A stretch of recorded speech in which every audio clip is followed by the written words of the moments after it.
The rain hammered against the diner's cracked windows like bullets from heaven, each drop exploding into 1,000 smaller pieces before sliding down the glass in jagged streaks. Marcus Chen wiped down the same coffee cup for the third time, his calloused hands moving in slow, methodical circles while his eyes swept the empty restaurant. 3 a.m. in Millbrook, Texas meant nothing but truckers, insomniacs, and people running from something they couldn't name. The bell above the door chimed, harsh and metallic in the silence. Before we jump back in, tell us where you're tuning in from, and if this story touches you, make sure you're subscribed, because tomorrow I've saved something extra special for you. Marcus looked up, expecting another long-haul driver looking for black coffee and pie.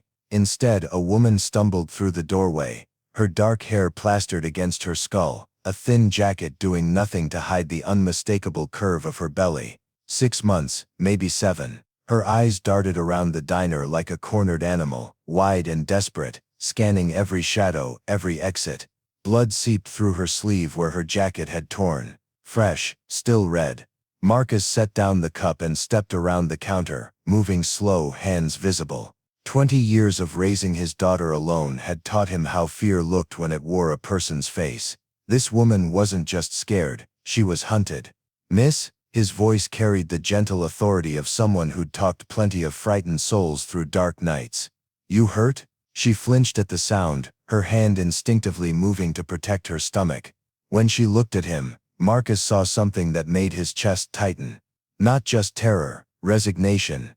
The look of someone who'd already started saying goodbye. "I need," she whispered, then stopped. Her accent carried the musical lilt of somewhere south, maybe Guadalajara. "Por favor, I just need to sit, only for a moment." Marcus gestured to the corner booth, the one hidden from the front windows. She moved like water, fluid and silent, sliding into the worn vinyl seat with practiced ease. A woman who'd learned to disappear. "Coffee?" he asked, already reaching for the pot. She shook her head, then reconsidered. "Hot chocolate, if you have it." Her hand never left her belly, fingers spread protectively over the life growing inside. Marcus poured steaming cocoa from the machine behind the counter, added extra marshmallows without asking. Something about the way she held herself reminded him of Sarah at that age, when nightmares still sent her running to his room in the middle of the night. When he set the mug in front of her, her fingers wrapped around it like it was the first warmth she'd felt in weeks. Maybe it was. "Thank you," she breathed, and the gratitude in those 2 words hit him harder than he expected. Marcus slid into the seat across from her, keeping his movements deliberate and unthreatening. The blood on her sleeve had soaked through to the white shirt underneath. Whatever she was running from had gotten close enough to draw red. "Name's Marcus," he said, not asking for hers in return. Sometimes giving first made it easier for people to find their voice. She sipped the chocolate, closed her eyes briefly as the warmth spread through her. "Isabella," she whispered, then louder, like she was testing how the name sounded in this place. "Isabella." Outside, the rain continued its assault on the world. Marcus had owned Chen's Diner for 8 years, ever since the plant closed and half the town moved away looking for work.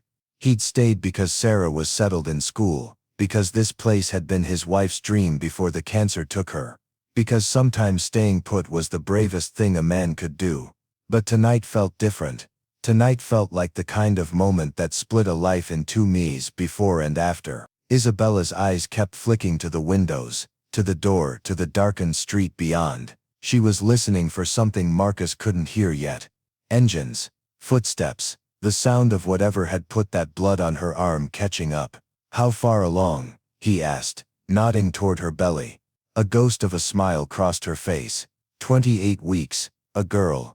Her voice softened when she said it, like the word was made of something precious and fragile. "That's wonderful." Marcus meant it. New life was always wonderful, even when it came wrapped in fear and uncertainty. "You got family around here?" The smile vanished. Isabella stared into her cocoa like it might contain answers to questions she was afraid to ask.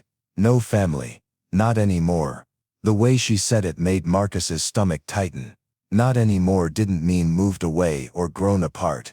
It meant gone in a way that left empty spaces at dinner tables and photos you couldn't look at without crying. A set of headlights swept across the diner's front windows, slow and searching. Isabella's entire body went rigid, her free hand gripping the edge of the table until her knuckles showed white through brown skin. The car passed without stopping, but she didn't relax. If anything, she pulled deeper into herself, shrinking against the booth's high back. Isabella. Marcus kept his voice steady, calm. Who's looking for you? She looked up at him then, really looked, as if seeing him for the first time.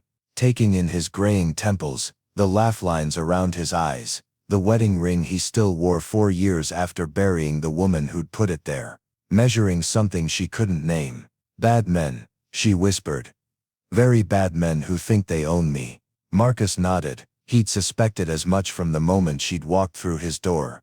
In a town like Millbrook, you learn to recognize the difference between ordinary trouble and the kind that left bodies in ditches. They know you're here. No, not yet. She took another sip of chocolate, trying to steady herself. But they will. They always do. The bell above the door chimed again. This time, Marcus felt his blood turn to ice water. 3 men walked in, their boots clicking against the checkered linoleum with military precision. They didn't look like truckers or insomniacs, or anyone else who belonged in a small-town diner at 3 in the morning. They looked like wolves who'd caught a scent. The first one was tall and lean, his head shaved clean, a tattoo crawling up his neck like a snake. The second was shorter but broader, built like a man who settled arguments with his fists. The third stayed by the door, blocking the exit, his hand resting casually inside his jacket where Marcus was sure he'd find more than cigarettes. Isabella made a sound in the back of her throat, barely human. Pure animal terror. The tall one's eyes swept the diner, cataloging every corner, every shadow, before landing on the corner booth. On Isabella, his smile was all teeth and no warmth.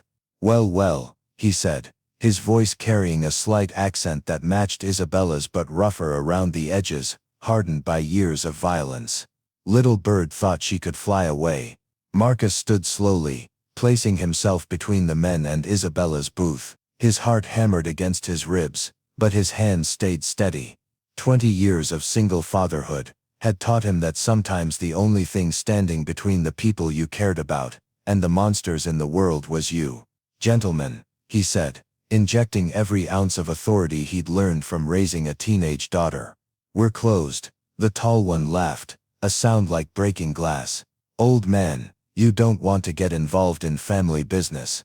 This is my place, Marcus replied. Everything that happens here is my business. The broader man took a step forward, his intentions written clearly across his scarred face.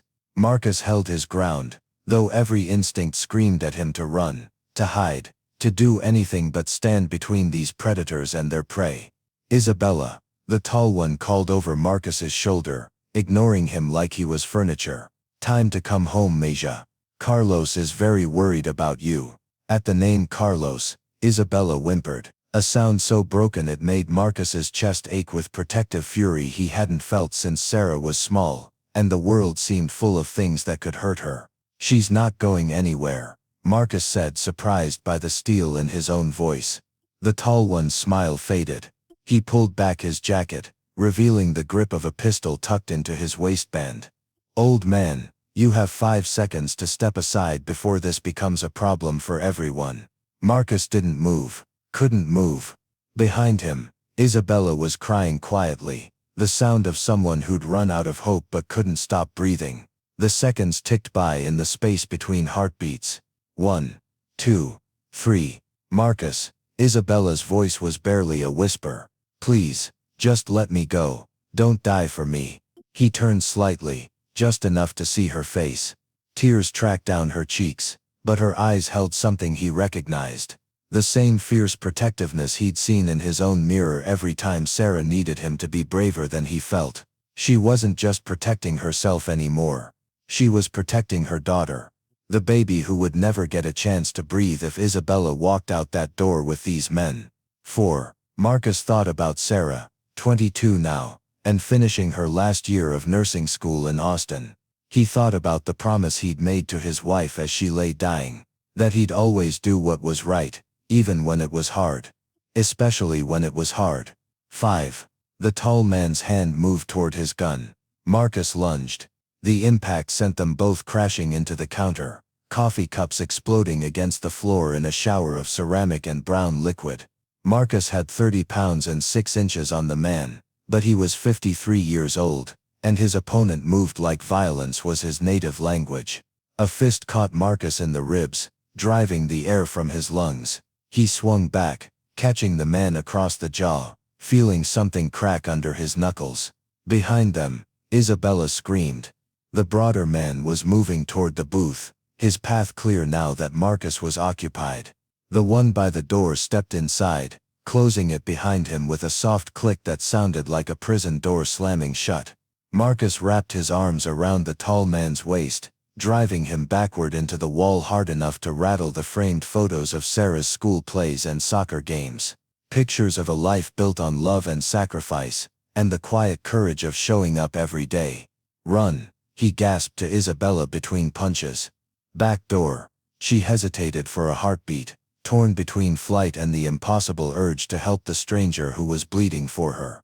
Then maternal instinct won.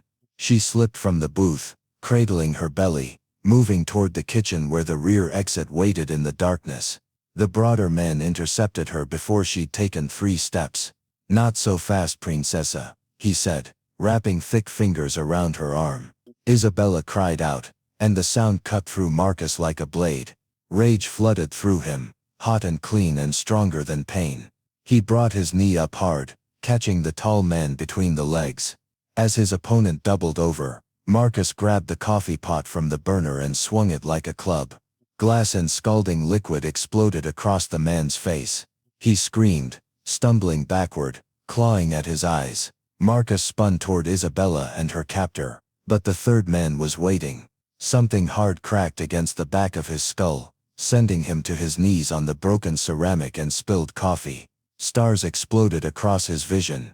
Through the ringing in his ears he heard Isabella sobbing, felt rough hands hauling him upright, tasted blood on his tongue. "Should have minded your own business, old man," the tall one snarled, coffee burns already blistering across his cheek and neck. He pressed the barrel of his pistol against Marcus's temple, cold metal against fever-hot skin. Isabella was on her knees now, the broader man's hand twisted in her hair, her arm bent at an unnatural angle behind her back. Tears streamed down her face as she looked at Marcus with eyes full of guilt and gratitude and goodbye. "I'm sorry," she whispered. "I'm so sorry." Marcus met her gaze and found something unexpected there. Not defeat, not the resignation he'd seen when she first walked through his door. Something else, something that looked almost like hope. "Don't be," he said, his voice steady despite the gun pressed to his skull. "You're worth it. Both of you are worth it." The tall man's finger tightened on the trigger. In the distance, barely audible over the rain, came the sound Marcus had been praying for without realizing it. The low rumble of an 18-wheeler turning into the parking lot, its headlights sweeping across the diner's front windows. The 3 men froze. A witness changed everything. "Shit," the one by the door hissed. "It's a truck." The tall man's jaw worked like he was chewing glass. He wanted to pull that trigger. Marcus could see it in his eyes. Wanted to erase the man who dared stand in his way, but murder in front of a witness was messy, complicated, the kind of thing that brought federal attention to operations that thrived in shadows. "We take the girl," he decided. "Leave the old man, for now." They hauled Isabella to her feet, ignoring her sharp cry of pain. The broader man kept one hand on her arm, the other pressed to her lower back where her jacket had ridden up. A reminder of what he could do to her and the life she carried if she tried to run again. The truck driver was climbing down from his cab, stretching muscles cramped from hours on the road. In 30 seconds he'd walk through that door looking for coffee and discover a scene that would haunt his dreams for years. "This isn't over, old man," the tall one promised, backing toward the rear exit with his companions. "You cost me face tonight. Cost me time. I don't forget debts like that." Marcus wiped blood from his split lip, never taking his eyes off Isabella. She looked back at him over her shoulder, her expression burning itself into his memory. Fear and gratitude and something else. A promise. Or maybe a prayer. Then they were gone, disappearing into the storm like they'd never existed at all. The back door swung shut behind them with a soft click that might have been Marcus's heart breaking. The truck driver pushed through the front entrance, shaking rain from his jacket, whistling some half-remembered country song. He took in the scene. The broken coffee cups, the overturned chair, Marcus standing in the middle of it all with blood on his face and murder in his eyes. And stopped whistling. Jesus, buddy. You all right? Should I call the cops? Marcus looked at him. This stranger who'd arrived 30 seconds too late to witness a kidnapping but just in time to save a life. His life. Probably. Maybe that was something. Maybe it was enough. Yeah, he said, his voice rough as gravel. Call them. Preparing and narrating this story took us a lot of time, so if you are enjoying it, subscribe to our channel. It means a lot to us. Now back to the story. Tell them. Marcus Chen needs to report a crime. But even as he said it, Marcus knew the truth. By the time the authorities sorted through jurisdictions and paperwork and the careful bureaucracy of justice, Isabella would be long gone. Her and the daughter she carried disappeared into the same darkness that had swallowed her family, her freedom, her hope of ever being more than property in someone else's war. The truck driver was already dialing, his voice urgent as he spoke to the dispatcher. Marcus sank into a booth, suddenly aware of every bruise, every cut, every year that separated him from the young man who might have fought harder, moved faster, done more. Outside, the rain continued falling, washing the blood from the parking lot, erasing the tire tracks that might have led somewhere worth following. But Marcus Chen wasn't the kind of man who gave up easy. He'd raised a daughter by himself, built a business from nothing, kept a promise to a dying woman for 4 years running. He knew something about persistence, about showing up even when the odds were stacked against you. Isabella had looked back at him with something that might have been hope. Tomorrow, Marcus decided, he was going to find out if hope was enough. The Millbrook Police Department occupied a brick building that had seen better decades, its fluorescent lights humming like dying insects as Detective Rosa Valdez poured her 4th cup of coffee since midnight. The incident report from Chen's diner sat on her desk, coffee-stained and incomplete, missing the kind of details that made cases stick in court. Marcus Chen sat across from her, ice pack pressed to his swollen jaw, telling his story for the 3rd time. Each telling stayed consistent, which meant he was either honest or had rehearsed his lies well enough to believe them himself. Rosa had been working this beat long enough to know the difference. You said the woman called herself Isabella, Rosa said, pen poised over her notepad. Last name, she didn't give one. Marcus shifted the ice pack, wincing. Scared woman, pregnant, running from men with guns. I didn't think to ask for ID. Rosa studied his face, looking for the telltale signs of deception. The way his eyes held hers without flinching, the steady rhythm of his breathing, the absence of unnecessary details that liars usually added to make their stories sound more believable. Everything about Marcus Chen suggested a man telling the truth as he understood it, which made this case infinitely more complicated. These 3 men, she continued. You'd never seen them before tonight. Never. Marcus's voice carried the flat certainty of someone who'd been asked this question too many times, but they knew her. One of them mentioned someone named Carlos, said he was worried about her. Rosa's pen stopped moving. Carlos was a name that appeared in federal briefings, whispered in corridors where jurisdiction became a chess game between agencies with competing interests. Carlos Herrera ran distribution for one of the Gulf Coast cartels, the kind of operation that turned small towns into graveyards when it suited their purposes. If Isabella was connected to Carlos Herrera, then Marcus Chen had stepped into something that could get half of Millbrook erased from the map. Mr. Chen, Rosa set down her pen, choosing her words carefully. Sometimes when people try to help, they end up making situations worse, more dangerous. For everyone involved. Marcus's eyes hardened. You saying I should have let them take her? I'm saying there are organizations better equipped to handle situations involving organized crime. People with training, resources, federal backing. Where were these organizations at 3 in the morning, when that woman was bleeding in my diner? Rosa didn't have an answer for that.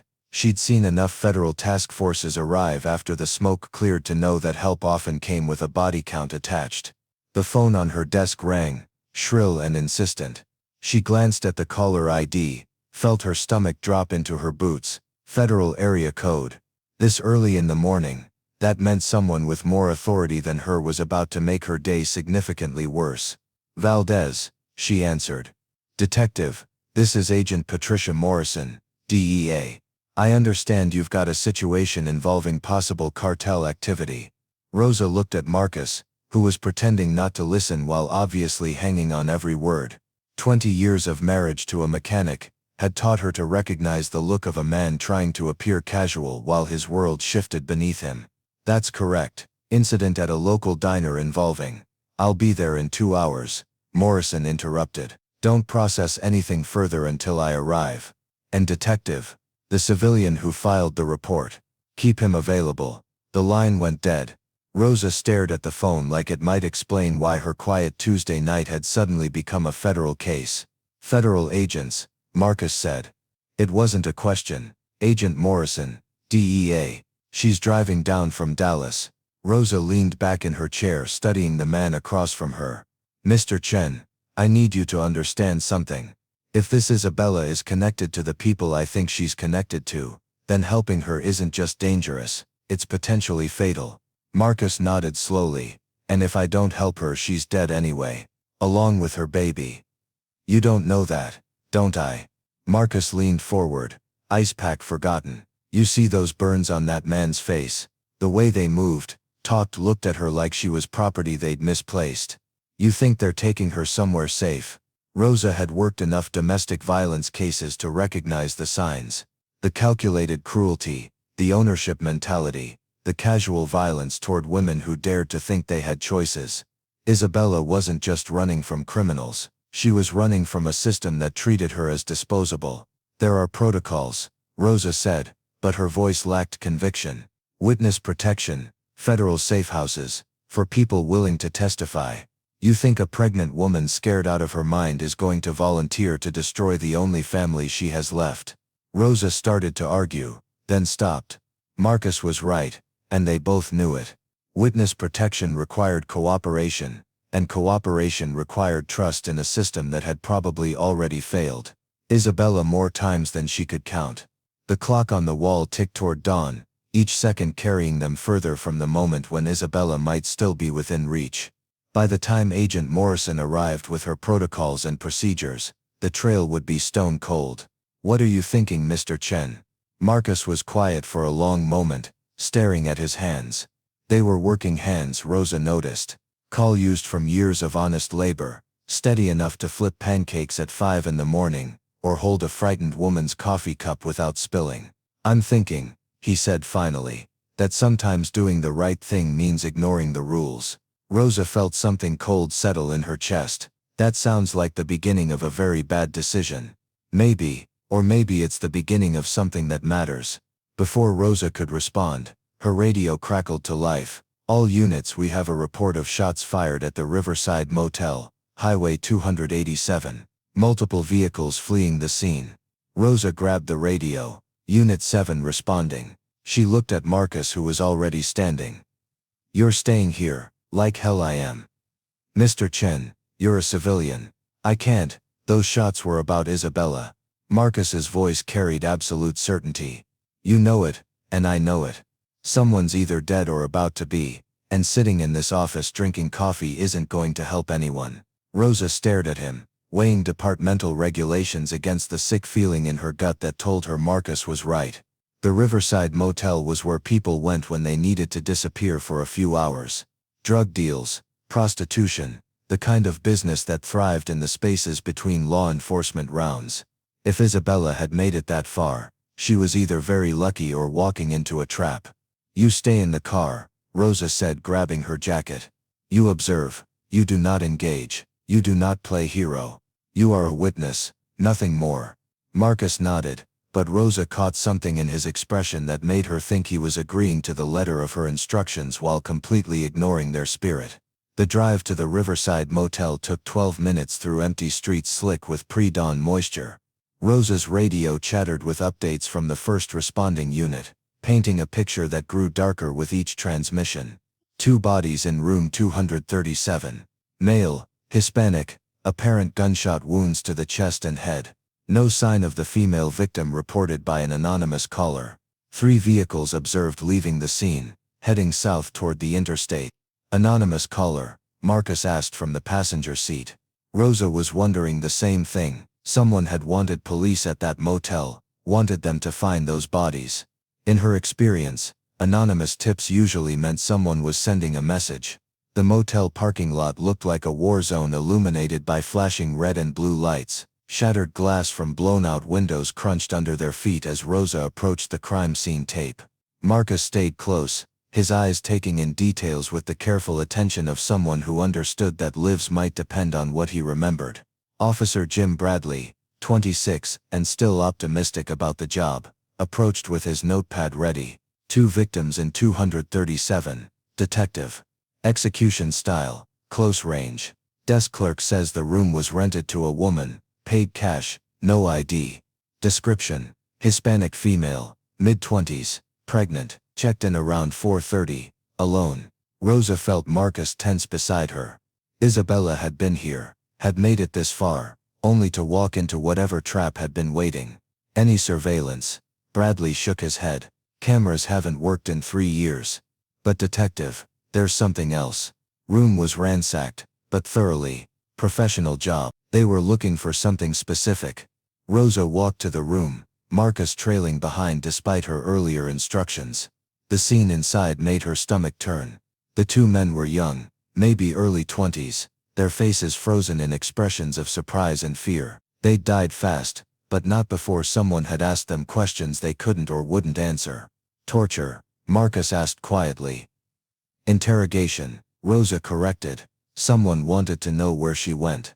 Which meant Isabella had escaped again. Somehow, a pregnant woman with no resources, no allies, and nowhere to run had slipped away from professional killers twice in one night.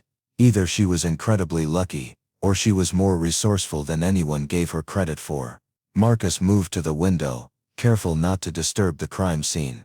The glass had been shot out from inside, spider webbing across the parking lot in glittering fragments. She went through the window, he said. Rosa joined him, studying the trajectory of the glass. While they were distracted with the interrogation, she broke the window and ran.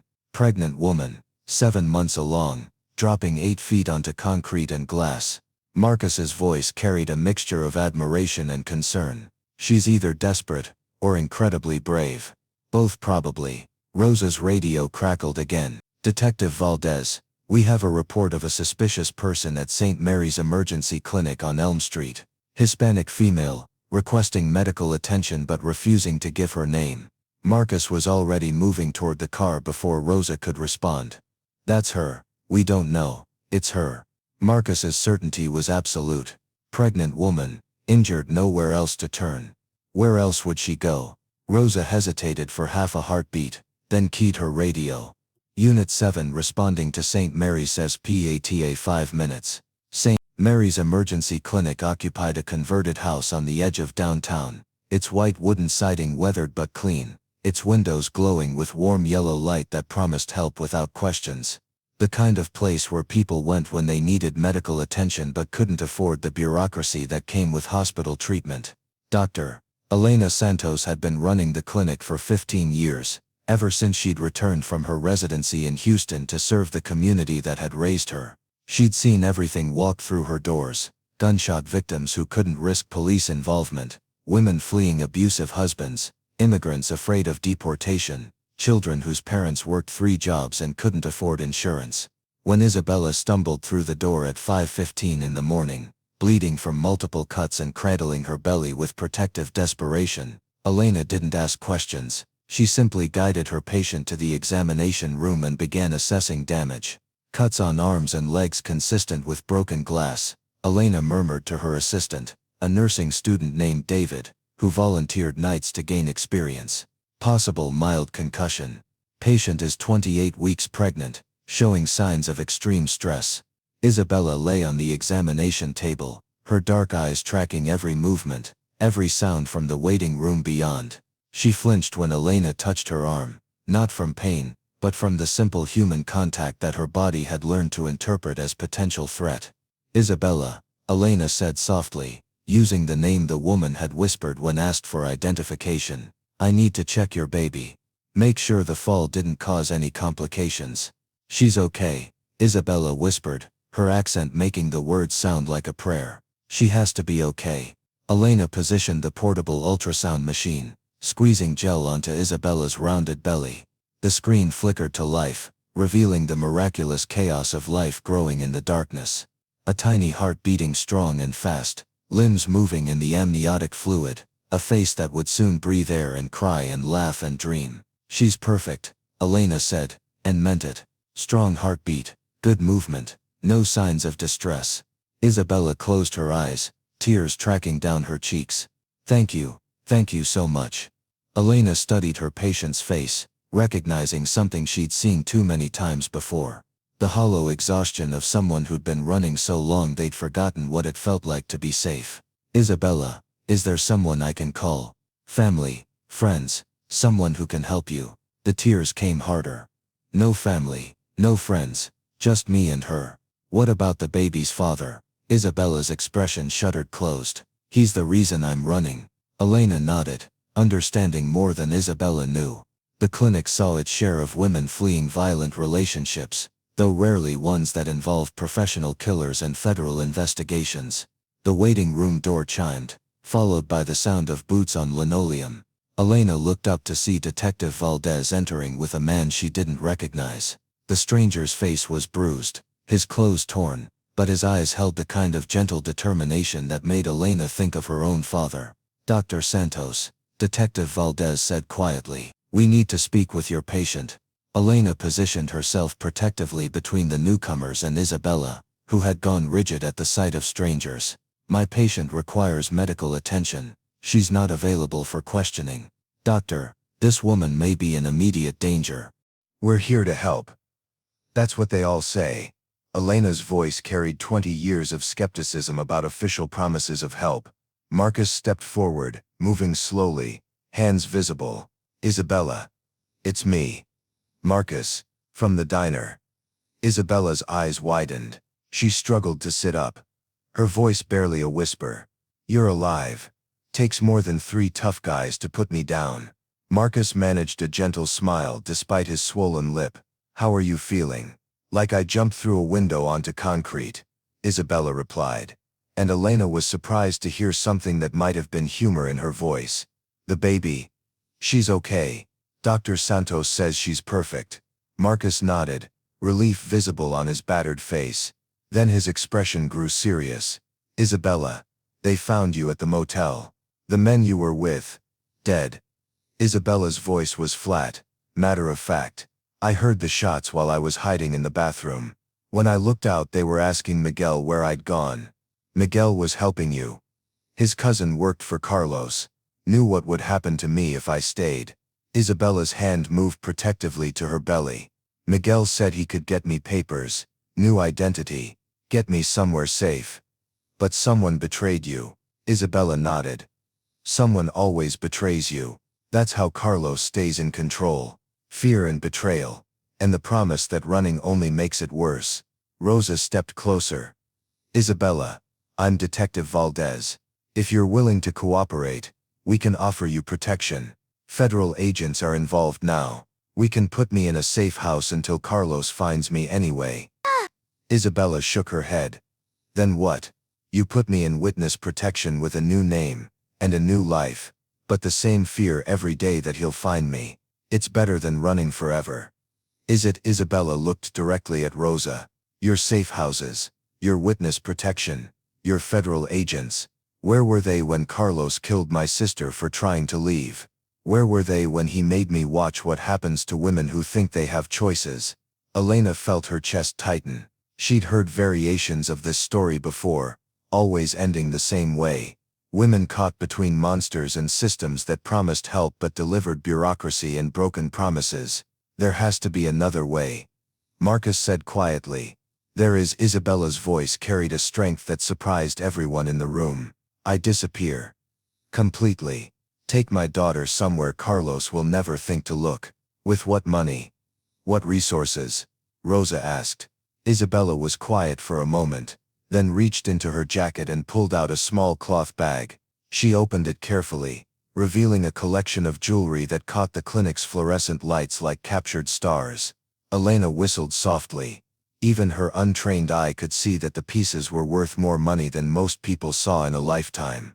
Carlos liked to show his ownership. Isabella explained. Diamonds, emeralds, gold, payment for services rendered. Her voice turned bitter. I've been collecting insurance for 2 years. That's enough to disappear forever. Marcus said, if I can stay alive long enough to convert it to cash. Isabella looked at each of them in turn. But Carlos has people everywhere. The moment I try to sell these pieces, he'll know where I am. The room fell silent, except for the hum of medical equipment, and the distant sound of traffic beginning to pick up as Millbrook woke to another day. Elena watched the interplay between these three people who'd been thrown together by circumstances none of them had chosen. The detective, bound by regulations and procedures that moved too slowly to save lives. The woman, desperate and alone but fighting for her child with a ferocity that reminded Elena why she'd become a doctor in the first place. And Marcus, the stranger who'd already proven he was willing to bleed for someone he'd just met. There's a fourth option, Elena said quietly. Everyone turned to her. Elena took a deep breath, knowing that what she was about to suggest would change everything for all of them. You don't disappear, she said to Isabella. You hide in plain sight. Elena Santos had been practicing medicine long enough to recognize when desperate situations required desperate solutions. The woman lying on her examination table represented everything wrong with a system that talked about protecting victims while filing them into categories that made bureaucrats comfortable but left real people dead. Hide in plain sight, Elena repeated, her voice gaining strength as the idea took shape. Isabella, what if you didn't run at all? What if you became someone else right here in Millbrook? Marcus leaned forward, his bruised face intent. What are you thinking, Doc? Elena moved to her desk, pulling out a manila folder thick with papers. 3 weeks ago I had a patient, Maria Gonzalez, 26 years old, 7 months pregnant. Car accident on Interstate 35. She and her husband were traveling from California to Florida. New job waiting for him in Tampa. Rosa watched Elena's face carefully. What happened to them? They didn't make it, neither of them. But before Maria died, she made me promise something. Elena's voice grew quiet. She said if anything happened to her I should make sure her baby had a chance at life. Any life was better than no life at all. The room fell silent as the implications sank in. Maria had no family, Elena continued. Her husband was estranged from his relatives. No one to claim the bodies. No one to ask questions about what happened to their identities, their documentation, their carefully planned new life in Florida. Isabella's eyes widened. You want me to become a dead woman? I want you to become a living woman with a legal identity that Carlos Herrera has no reason to suspect exists. Elena pulled documents from the folder. Birth certificate, social security card, driver's license from California. Maria was even close to your age. Similar build, same hair color. Marcus studied the photograph, clipped to Maria's driver's license. The resemblance was striking enough that in different circumstances the two women might have been mistaken for sisters. This is illegal on about 15 different levels, Rosa said, but her voice lacked conviction. So is human trafficking. Elena replied. So is murdering pregnant women. Sometimes choosing between illegal and immoral is the only choice we have. Isabella reached for the documents with trembling fingers. What about fingerprints, background checks? Someone will find out. Maria Gonzalez has no criminal record, no federal database entries, no reason for anyone to run extensive background checks. She was supposed to start a quiet life in a small Florida town with her husband's new construction job. Instead, she can start a quiet life in a small Texas town with a job at a medical clinic that needs bilingual staff. Elena had thought this through, Marcus realized. This wasn't a desperate improvisation, but a carefully considered plan that might actually work. The husband's identity, Isabella asked. What happens when someone expects to see him? David Gonzalez died in the same accident. Officially, Maria is now a widow, relocated to Millbrook for a fresh start after losing her husband. It's a tragic but believable story that explains why she's alone, why she might be cautious around strangers, why she needs time to rebuild her life. Rosa shook her head. Even if the paperwork holds up, what about when the baby's born? And medical records, birth certificates, all of that creates a paper trail. All handled through my clinic. Elena said. Maria Gonzalez gives birth to a daughter, registers her with the state of Texas, begins receiving social services support for single mothers. Everything legitimate. Everything traceable to an identity that exists but has no connection to Carlos Herrera's world. Marcus looked at Isabella, studying her face as she processed the possibility of a life beyond running. What do you think? Isabella was quiet for a long moment, her hand unconsciously moving to her belly, where her daughter grew in the darkness. When she looked up, her eyes held something Marcus hadn't seen there before. Not hope exactly, but the absence of despair. How long before Carlos realizes I'm not running anymore? Before he starts looking in places where people stay instead of places where people hide? Maybe never. Elena said.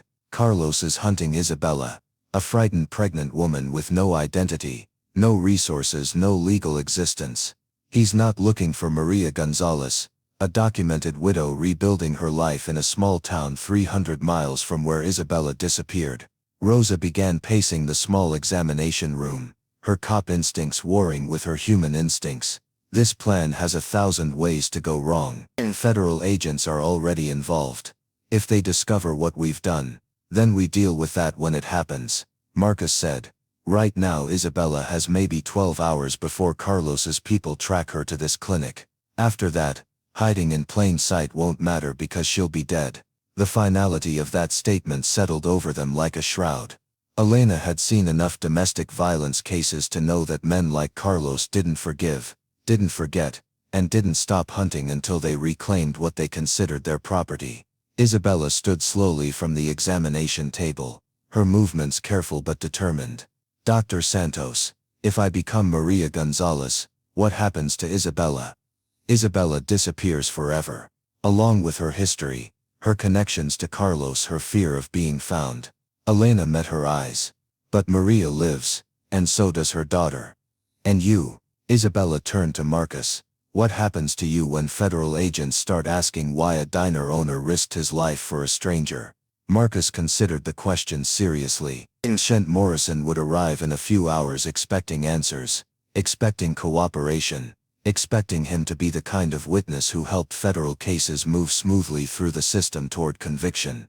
I tell them the truth, he said finally. A scared woman came into my diner. 3 men took her away and I never saw any of them again.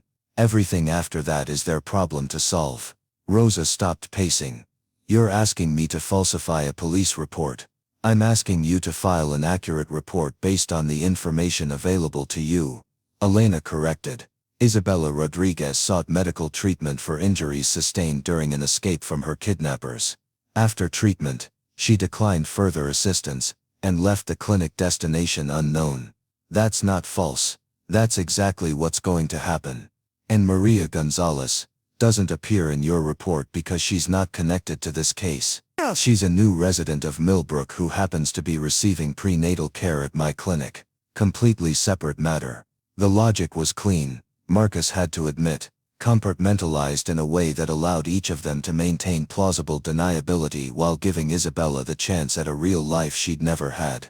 But it also required trust. Trust that Elena's plan would work. Trust that Rosa would protect their secret. Trust that Marcus would keep quiet when federal agents applied pressure. Most of all, it required Isabella to trust that becoming someone else was better than running forever. And something else, Isabella said quietly. The jewelry, Carlos's insurance policy. If I'm going to be Maria Gonzalez, I can't be carrying evidence that connects me to his operation. Elena nodded. We'll need to dispose of it safely. Convert it to cash without creating a trail back to you. I might know someone, Marcus said slowly. All eyes turned to him. My brother Tommy runs a pawn shop in Austin. He's dealt with complicated situations before. Women leaving bad relationships, people who need to liquidate assets quickly and quietly. Can he be trusted? Marcus thought about his younger brother, who'd spent 3 years in county lockup for receiving stolen goods before finding religion and going straight. Tommy understood desperation, understood why good people sometimes had to make bad choices to survive. He can be trusted, and he knows people who can move high-end jewelry without asking questions about provenance. Isabella opened the small cloth bag again, spilling the contents onto Elena's desk. Even in the clinic's harsh fluorescent lighting, the gems caught fire, throwing rainbow fragments across the walls. Elena whistled softly. That's enough to set Maria Gonzalez up for life. That's enough to make her disappear if the wrong people find out she has it, Rosa countered. Which is why it gets converted to cash as quickly as possible, Marcus said. Small amounts, different dealers spread out over time. No single transaction large enough to trigger reporting requirements. The plan was taking shape, each element building on the others. Isabella becomes Maria, the jewelry becomes clean money. Maria builds a quiet life in Millbrook while Carlos hunts a ghost. But plans, no matter how carefully constructed, survive contact with reality about as well as snowflakes survive Texas summers. Isabella was gathering the jewelry back into its cloth bag when the clinic's front door chimed. Elena glanced at the clock. 6:30 in the morning, too early for walk-in patients, too late for emergency calls. The voice that called out from the waiting room made everyone in the examination room freeze. Dr. Santos, this is Agent Morrison, DEA. I need to speak with you about a patient you treated earlier this morning. Rosa swore under her breath. Morrison had made better time from Dallas than expected, which meant she'd been driving since before dawn. Federal agents didn't rush unless they had good reason to believe time was running out. Bathroom. Elena whispered to Isabella, pointing to a door at the back of the examination room. Lock it. Don't come out until I tell you it's safe. Isabella grabbed the bag of jewelry and Maria Gonzalez's documents, disappearing into the small bathroom just as footsteps approached the examination room.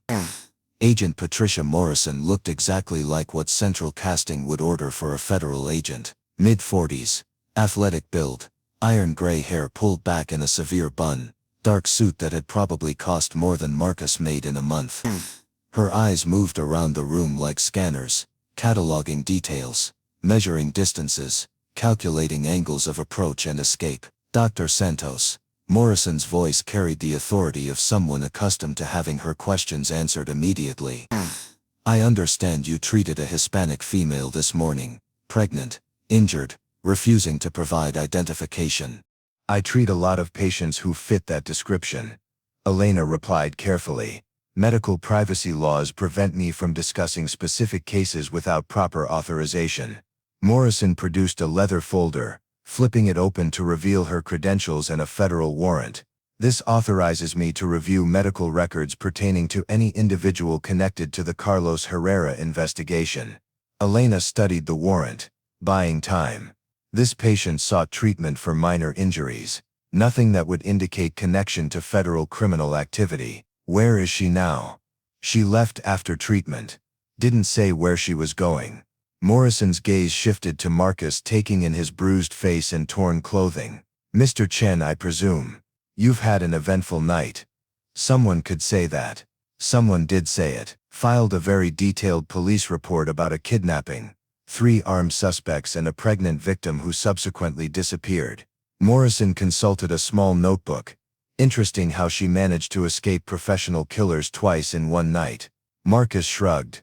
Lucky, I guess. I don't believe in luck, Mr. Chen. I believe in preparation, planning, and people helping other people accomplish things they couldn't manage alone. The implication hung in the air like smoke from a house fire. Morrison suspected they were helping Isabella, and she was here to find out how and why. From the bathroom came the soft sound of running water, barely audible but enough to make Morrison's head turn slightly. Cleaning up after the morning's patients, Elena said quickly. You understand how medical facilities work. Morrison nodded, but her eyes remained focused on the bathroom door. Dr. Santos, I need you to understand something. Carlos Herrera isn't just a drug dealer. He's the head of an organization responsible for over 200 murders in the past 3 years. The woman you treated is either his victim or his accomplice, and either way she represents a direct threat to everyone who comes in contact with her. If she's his victim, then she needs protection, not persecution. Elena replied. Protection is exactly what we're offering. Federal safe houses, new identity, witness protection if she's willing to cooperate.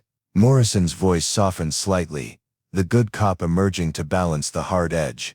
But she has to want to be saved, and she has to trust us enough to let us help her. Rosa cleared her throat. Agent Morrison, with respect, federal protection programs have a mixed track record when it comes to keeping witnesses alive. Better than leaving them to fend for themselves against cartel assassins. Marcus stepped forward. What makes you think she'll trust a system that's been hunting her almost as hard as Carlos has? Morrison's expression sharpened. What makes you think I've been hunting her, Mr. Chen? The question revealed more than Morrison probably intended. She wasn't just investigating Isabella's disappearance. She'd been tracking her movements, possibly for longer than last night's incident at the diner. How long have you known about Isabella? Marcus asked. Morrison hesitated, then seemed to decide that partial honesty served her purposes better than stonewalling. 6 weeks. We've been monitoring communications between Herrera's organization and several trafficking networks operating along the Gulf Coast. Isabella's name appeared in intercepted messages as someone who'd become problematic. Problematic how?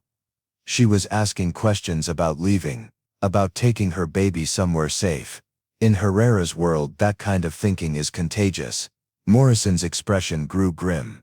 We were planning to approach her, offer her a way out in exchange for information about Herrera's operations. But Carlos moved first. Rosa said. Carlos moved first. And now she's running scared instead of thinking rationally about her options.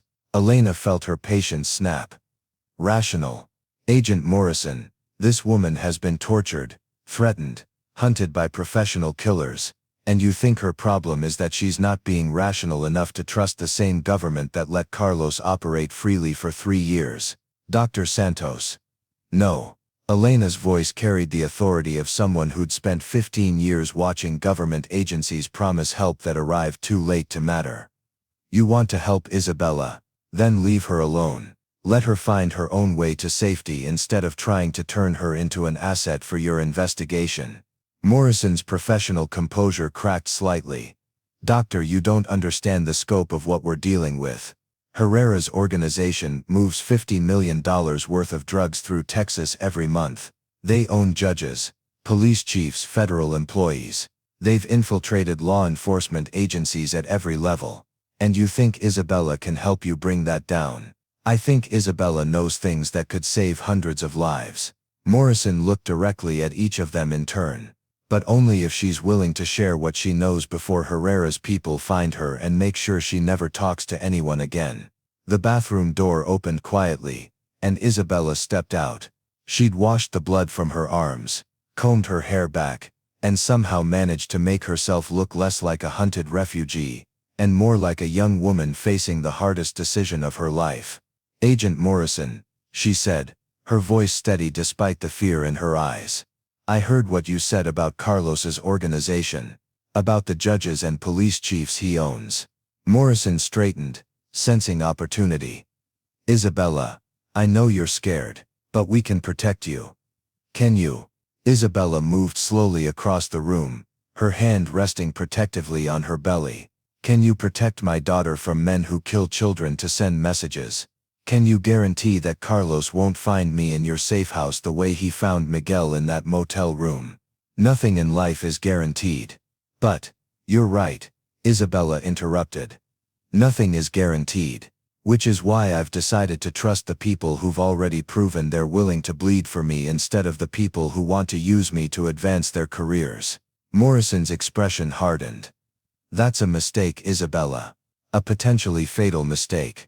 Maybe. But it's my mistake to make. Isabella turned to Elena, Marcus and Rosa. Dr. Santos, I'd like to discuss my prenatal care options. Marcus, I could use a ride to meet your brother in Austin. Detective Valdez, I believe you have a report to file about a woman who left your clinic destination unknown. The message was clear.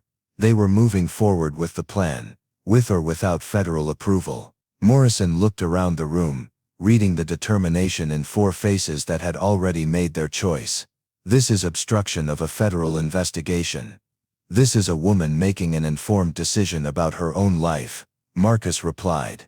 When Herrera's people find her, and they will find her. Her blood is on your hands. Isabella stepped closer to Morrison, close enough that the agent could see the scars on her wrists, the fading bruises on her neck, the hollow exhaustion in her eyes. Agent Morrison, Carlos has been spilling my blood for 2 years. The only difference is that now I have people willing to help me stop the bleeding instead of using it to paint evidence photos. Morrison stared at her for a long moment, then snapped her notebook shut.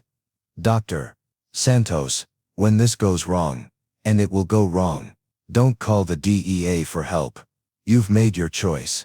She turned and walked out, her footsteps echoing in the sudden silence. Elena waited until she heard Morrison's car start and pull away before speaking. Well, that complicates things. Actually, Rosa said thoughtfully, it might help. Morrison's going to report that Isabella disappeared from the clinic, destination unknown. That supports the official story that she's still running. Marcus nodded, and gives Maria Gonzalez time to establish her identity while federal agents are looking for someone who no longer exists. Isabella sank into a chair, the adrenaline of confronting Morrison finally wearing off. How long do you think we have before she figures out what we're doing? Long enough, Elena said with more confidence than she felt. The question is what happens when she does figure it out. But for now, they had work to do. Maria Gonzalez needed to be born.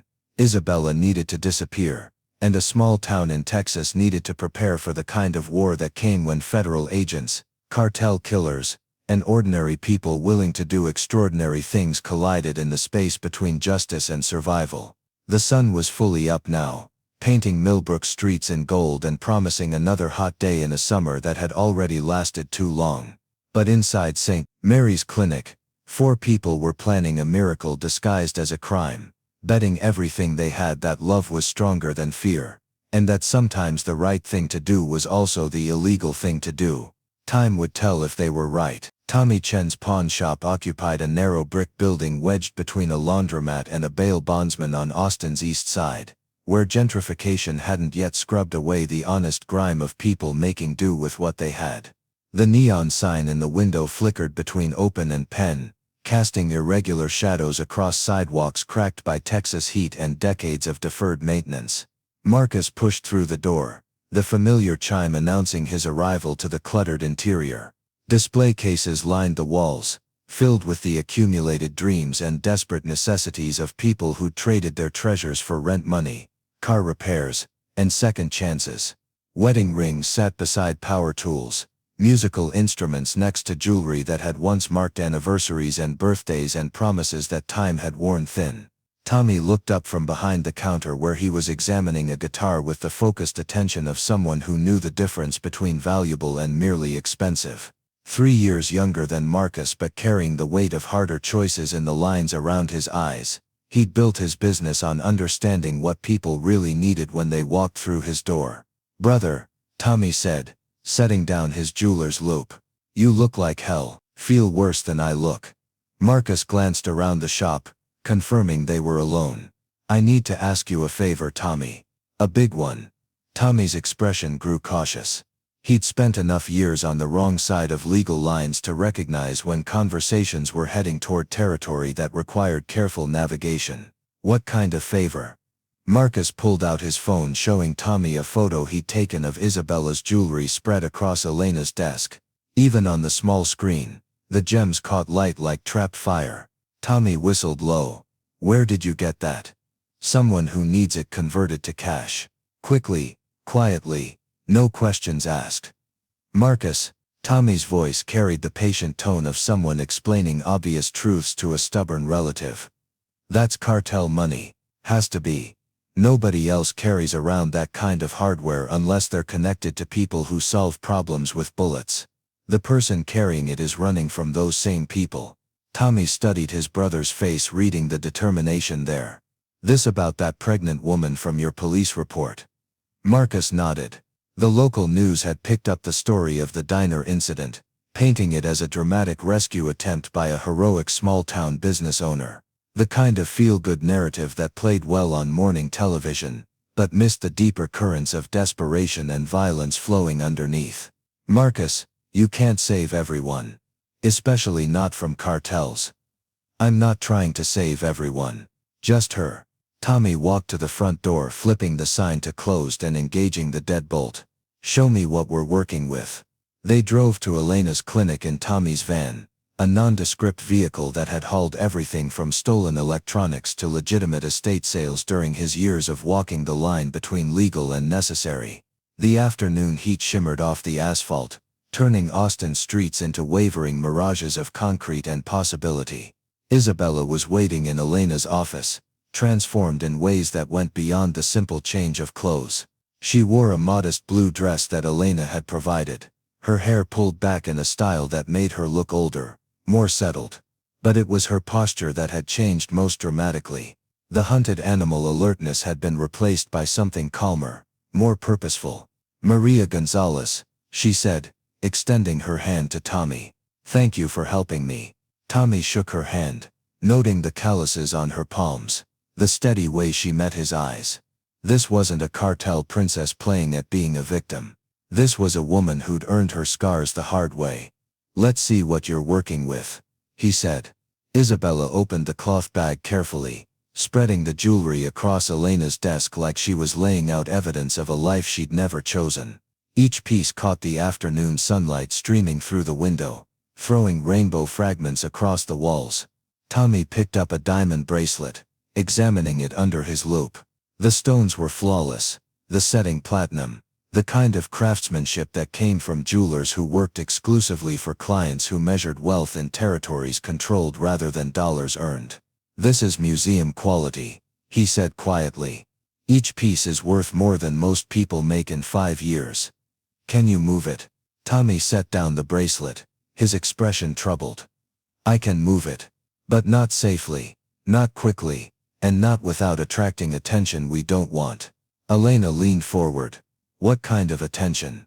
The kind that comes when high-end jewelry starts appearing in the underground market without proper provenance. Dealers talk, collectors ask questions, and eventually someone notices patterns. Tommy gestured at the collection. This much quality hitting the market at once. It'll light up every criminal intelligence network from here to Mexico City. Isabella's face fell. So it's worthless. Not worthless, just dangerous. Tommy picked up an emerald necklace, holding it up to the light. But there might be another way. Marcus recognized the tone. Tommy was shifting into problem-solving mode, the same methodical approach that had helped him build a legitimate business from the ashes of his criminal past. I've got contacts in the estate jewelry business, people who specialize in complicated acquisitions. They don't ask questions about where pieces come from, but they pay fair prices, and they're discreet about where they go. How discreet? Private collectors, overseas buyers, people who want beautiful things and don't care about their history. Tommy set down the necklace. But we'd have to break up the collection, sell pieces individually over time, different dealers for different items. Isabella considered this. How long are we talking about? 6 months to move everything safely. Maybe longer if we want to avoid creating patterns. I don't have 6 months. Isabella's voice carried the weight of someone measuring time in heartbeats rather than calendar pages. Carlos's people are already looking for me. The longer I stay in one place, the more likely they are to find me. Elena stood and walked to the window, watching the parking lot for signs of surveillance. What if we only convert enough to get Maria established? Set up an apartment, buy a used car, create the foundation of a normal life. Save the rest for later. How much would that take? Marcus asked. Tommy pulled out a calculator, running numbers with the practiced efficiency of someone who'd spent years converting desperate circumstances into survival mathematics. 50,000 gets her a decent apartment for a year, reliable transportation, medical expenses for the pregnancy, Enough cushion to live quietly while she establishes her new identity. He looked up from the calculator. That's maybe 3 pieces from this collection. Isabella nodded slowly. And the rest stays hidden until it's safe to sell. Could be months, could be years, depending on how hard Carlos looks and how long his memory stays sharp. The plan was taking shape, but Marcus could see the flaw that none of them wanted to acknowledge. Hidden jewelry was only as secure as the people who knew where to find it, and secrets had a way of becoming weapons in the wrong hands. There's another problem, Elena said, still watching the parking lot. Where does Maria Gonzalez hide a fortune in stolen jewelry while she's building her new life? The room fell silent as they grappled with the logistics of concealing evidence that could either secure Isabella's future or guarantee her death, depending on who found it first. Tommy cleared his throat. I might have a solution for that too. He pulled out his phone, scrolling through contacts until he found the number he wanted. My sponsor from AA runs a storage facility outside town. Industrial units, climate-controlled, security cameras, but no questions asked about what people keep in their units. Can he be trusted? Frank's been sober 12 years and takes anonymity seriously. He doesn't care what you store as long as you pay your rent and don't bring trouble to his property. Tommy pocketed his phone. For $200 a month, Maria Gonzalez can rent a unit under her new identity, store whatever she needs to store, and access it whenever she wants. Isabella was quiet for a long moment, mentally weighing the risks of trusting strangers against the certainty of death if Carlos found her. Dr. Santos, she said finally. When do I officially become Maria Gonzalez? Elena consulted her calendar. I can backdate medical records to show that Maria has been my patient for the past month. Prenatal care, routine checkups, everything documented to support her legal existence. And the birth certificate, social security card, all of that. Ready to go. Maria Gonzalez exists in every database that matters. She just needs someone to live her life. Marcus watched Isabella's face as she processed the enormity of what they were offering. Not just a new identity, but a complete erasure of everything she'd been forced to become under Carlos's control. There's something else we need to discuss, Isabella said quietly. When this baby is born, she's going to need a father listed on the birth certificate, someone to help establish her legal existence. The implications of that statement hung in the air like smoke from a distant fire. Elena cleared her throat. Maria's husband died in a car accident. The baby's father is already documented as deceased. But David Gonzalez was a real person with a real identity. What happens when someone checks his background, his employment history, his family connections? Tommy and Marcus exchanged glances. They'd been so focused on establishing Maria's identity that they hadn't considered how deeply any investigation might dig into her fictional husband's past. How much scrutiny are we talking about? Marcus asked. Depends on who's looking and why. Elena replied. Routine government paperwork, probably no problem. But if federal agents start investigating Maria's background looking for connections to Isabella, the thought trailed off. But its implications were clear. Agent Morrison had already demonstrated uncomfortably detailed knowledge of Isabella's situation. If she decided to investigate every pregnant Hispanic woman in Texas, Maria Gonzalez's carefully constructed identity might not survive close examination. Isabella stood and walked to the window, her hand resting on her belly where her daughter continued growing, oblivious to the dangerous mathematics of survival being calculated around her. Maybe we're overthinking this, she said. Carlos isn't looking for Maria Gonzalez. Agent Morrison isn't looking for Maria Gonzalez. The only people who know Maria Gonzalez exists are in this room. For now, Rosa said from the doorway. They all turned, startled. Detective Valdez stood in the clinic's entrance, her expression grim. Sorry to interrupt, she said.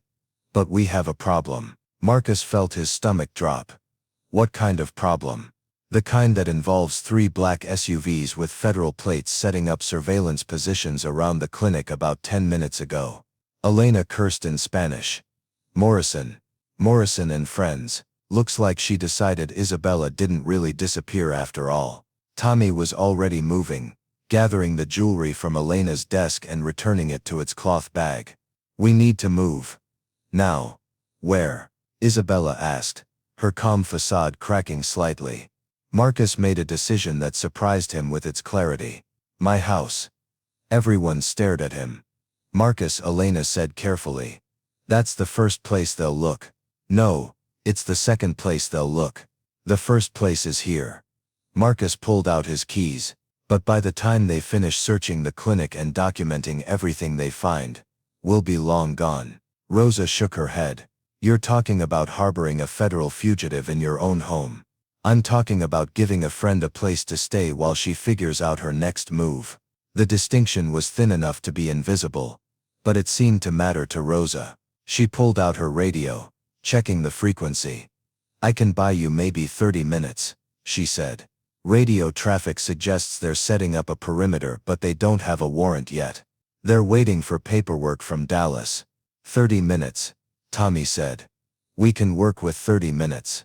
They moved with the efficiency of people who understood that hesitation could be fatal. Tommy loaded the jewelry into a small duffel bag along with Maria's documentation.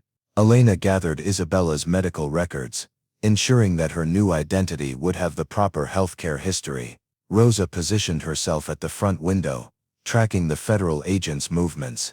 Isabella changed back into the clothes she'd arrived in, transforming from Maria Gonzalez back into a pregnant woman with no legal existence. The metamorphosis was more than cosmetic.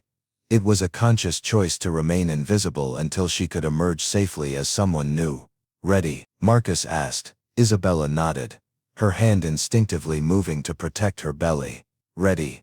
They left through the clinic's back door, moving quickly but not running, acting like people with legitimate business rather than fugitives fleeing federal surveillance. Marcus's pickup truck waited in the alley behind the building, its engine warm from the afternoon heat. As they drove through Millbrook's quiet streets, Isabella stared out the window at a town that might become her home or her grave, depending on choices made by people she'd never met in offices she'd never see. Marcus, she said quietly, what happens to your daughter if this goes wrong? Marcus had been asking himself the same question since the moment he'd stepped between Isabella and her captors in the diner. Sarah was finishing her last semester of nursing school, building her own life finally free from the protective shadow he'd cast over her childhood. Sarah's strong, he said. Stronger than I gave her credit for when she was growing up. If something happens to me, she'll be okay. But you're still scared. Marcus considered lying, offering false reassurance that might make them both feel better. Instead he chose honesty. Terrified. But not of dying. I'm scared of living with myself if I let them take you. Isabella nodded, understanding something in that admission that went beyond words. Behind them 3 black SUVs maintained careful distance, their occupants patient as hunters who knew their prey had limited options and nowhere to run. But Marcus Chen had spent 20 years raising a daughter by himself in a town that specialized in taking care of its own. He knew things about Millbrook that didn't appear on any federal database, understood networks of loyalty and support that had been generations in the building. If Agent Morrison wanted to play cat and mouse in his hometown, she was about to discover that local knowledge was a weapon federal training couldn't counter. The real question was whether they could transform Isabella into Maria Gonzalez before the hunters closed the distance between patience and capture. Marcus Chen's house sat on Elm Street like a promise kept to simpler times. 2 stories of white clapboard siding, a wrap-around porch that sagged slightly under the weight of summer heat, and 20 years of memories. Flower boxes that Sarah had painted in middle school still hanging beneath windows that had watched her grow from scraped knees to graduation gown. The kind of home that spoke of stability, of roots grown deep in soil that understood the value of persistence over flash. Isabella followed Marcus up the front steps, her footsteps careful on wood that creaked but held. The porch swing where he'd read Sarah bedtime stories moved slightly in the afternoon breeze, chains singing their familiar song of childhood and safety and the belief that some places in the world remained untouchable by darkness. Inside, the house wrapped around them like a gentle embrace. Family photographs lined the hallway, chronicling Sarah's transformation from toddler to young woman in the careful documentation of a father who'd refused to miss a moment. Isabella paused at one picture. Sarah in a cap and gown, beaming beside Marcus, whose pride radiated from the frame like captured sunlight. "Your daughter," Isabella said, her voice soft with understanding. "She's beautiful. She's everything," Marcus replied. And the simple honesty of it made Isabella's chest tighten with grief for all the father-daughter moments Carlos had stolen from her before her child even drew breath. Tommy moved through the house with practiced efficiency, checking windows and exits with the careful attention of someone who'd spent years calculating escape routes. The living room held a piano against one wall, its bench worn smooth by decades of practice sessions. Sheet music scattered across its surface like frozen melodies waiting to be born again. "You play?" Isabella asked. Marcus shook his head. "Sarah did. Took lessons for 8 years before she decided she preferred healing people to entertaining them." He touched the piano's edge with gentle reverence. "Haven't had the heart to close the lid since she moved out." Rosa positioned herself at the front window, monitoring the street through lace curtains that had been Sarah's contribution to home decoration during her teenage years. The federal surveillance vehicles maintained their distance, professional patience radiating from their tinted windows like heat from asphalt. "How long before they get tired of waiting?" Isabella asked. "Depends on what they think they're waiting for," Rosa replied. "If Morrison believes you're hiding in this house, she'll maintain surveillance until she gets a warrant. If she thinks Marcus is just a concerned citizen who got in over his head, she might pull back and look for you elsewhere." Tommy emerged from the kitchen carrying a glass of water and a handful of crackers. "You need to eat something," he said to Isabella. "Stress isn't good for the baby." Isabella accepted the food gratefully, realizing she hadn't eaten since the hot chocolate at Marcus's diner a lifetime ago. The crackers tasted like normalcy, like the possibility of ordinary moments in a life that had forgotten what ordinary felt like. "We need to make a decision," Marcus said. "Stay here and hope Morrison gives up or move you somewhere else before they tighten the net." "Where else is there?" Isabella asked. The question hung in the air like smoke from a distant fire. Millbrook was a small town with limited hiding places, and Isabella's condition made travel increasingly difficult. 7 months pregnant with nowhere to run was a mathematics problem with no good solutions. Elena appeared in the doorway, having slipped through the back door with the quiet efficiency of someone who'd spent years making house calls to people who couldn't come to her clinic. She carried a small medical bag and an expression that mixed determination with barely controlled worry. "How are you feeling?" she asked Isabella, immediately shifting into doctor mode. "Tired. Scared. But the baby's still moving, so I think she's okay." Elena guided Isabella to the couch, conducting a quick examination with gentle competence. Blood pressure elevated but not dangerous. Heart rate fast but steady. Signs of stress but no immediate medical concerns. "Physically, you're holding up well," Elena said. "But emotionally, this level of sustained fear isn't good for either of you. What choice do I have?" Elena was quiet for a moment, then pulled Maria Gonzalez's identity documents from her bag. "There's still time to make the switch. Right here, right now. Isabella Rodriguez disappears forever and Maria Gonzalez begins her new life." Isabella stared at the papers like they were a bridge over an abyss she wasn't sure she was brave enough to cross. Becoming someone else meant abandoning not just her name but every connection to the person she'd been before Carlos. Every memory that belonged to the girl who'd once dreamed of ordinary happiness. "What about my family?" she whispered. "My sister who died. My parents who never got to meet their granddaughter. If I become Maria, do they just disappear?" Marcus sat beside her on the couch, his presence steady and reassuring. "They don't disappear from your heart. They just become part of Maria's history instead of Isabella's future."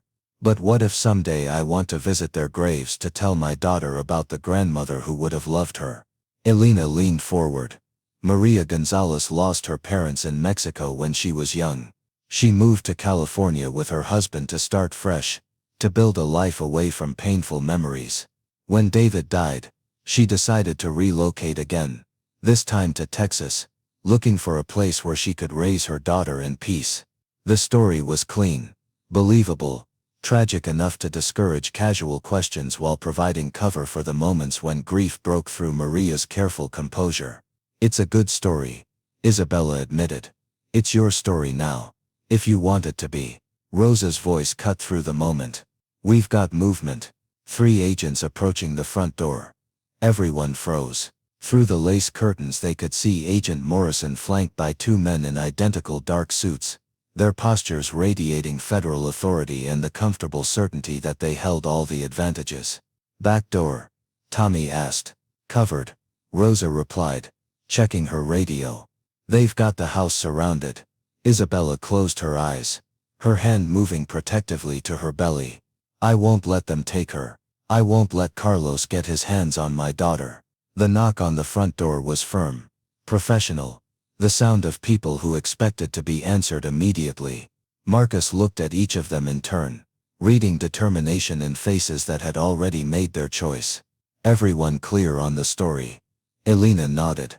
"Isabella Rodriguez sought medical treatment and left destination unknown. Maria Gonzalez is a new patient receiving prenatal care." 2 completely separate situations. Tommy held up the duffel bag containing the jewelry. "This never existed." Rosa checked her weapon, ensuring it was secure but accessible. "I'm here on a social call checking on a citizen who was involved in a violent incident." Isabella took a deep breath, transforming herself with conscious effort from a frightened refugee into a pregnant woman whose only connection to federal investigations was coincidence. The change was subtle but unmistakable, posture straightening, expression settling into calm innocence. Marcus opened the door. Agent Morrison stood on his porch like judgment incarnate, her gray eyes cataloging every detail of his appearance, his home, the careful way he held himself between her and whatever secrets lay behind him. "Mr. Chen, mind if we come in?" "Actually, I do mind." Marcus's voice carried the polite firmness of someone who understood his rights and intended to exercise them. "Unless you have a warrant. This conversation happens on my porch." Morrison's smile was sharp as broken glass. "We can get a warrant. Then get one. Until you do, my house is my castle and you're not invited inside." The 2 agents flanking Morrison shifted slightly, their hands moving closer to weapons that probably wouldn't be needed but sent a message about the seriousness of their intentions. "Chen, we're looking for Isabella Rodriguez. We have reason to believe she may have contacted you for assistance." "Isabella who?" "The pregnant woman from your diner incident. The one who seems to have vanished from Dr. Santos's clinic this morning." Marcus shrugged. "Haven't seen her since those men took her from my restaurant. Filed a police report, talked to Detective Valdez, told everyone everything I know."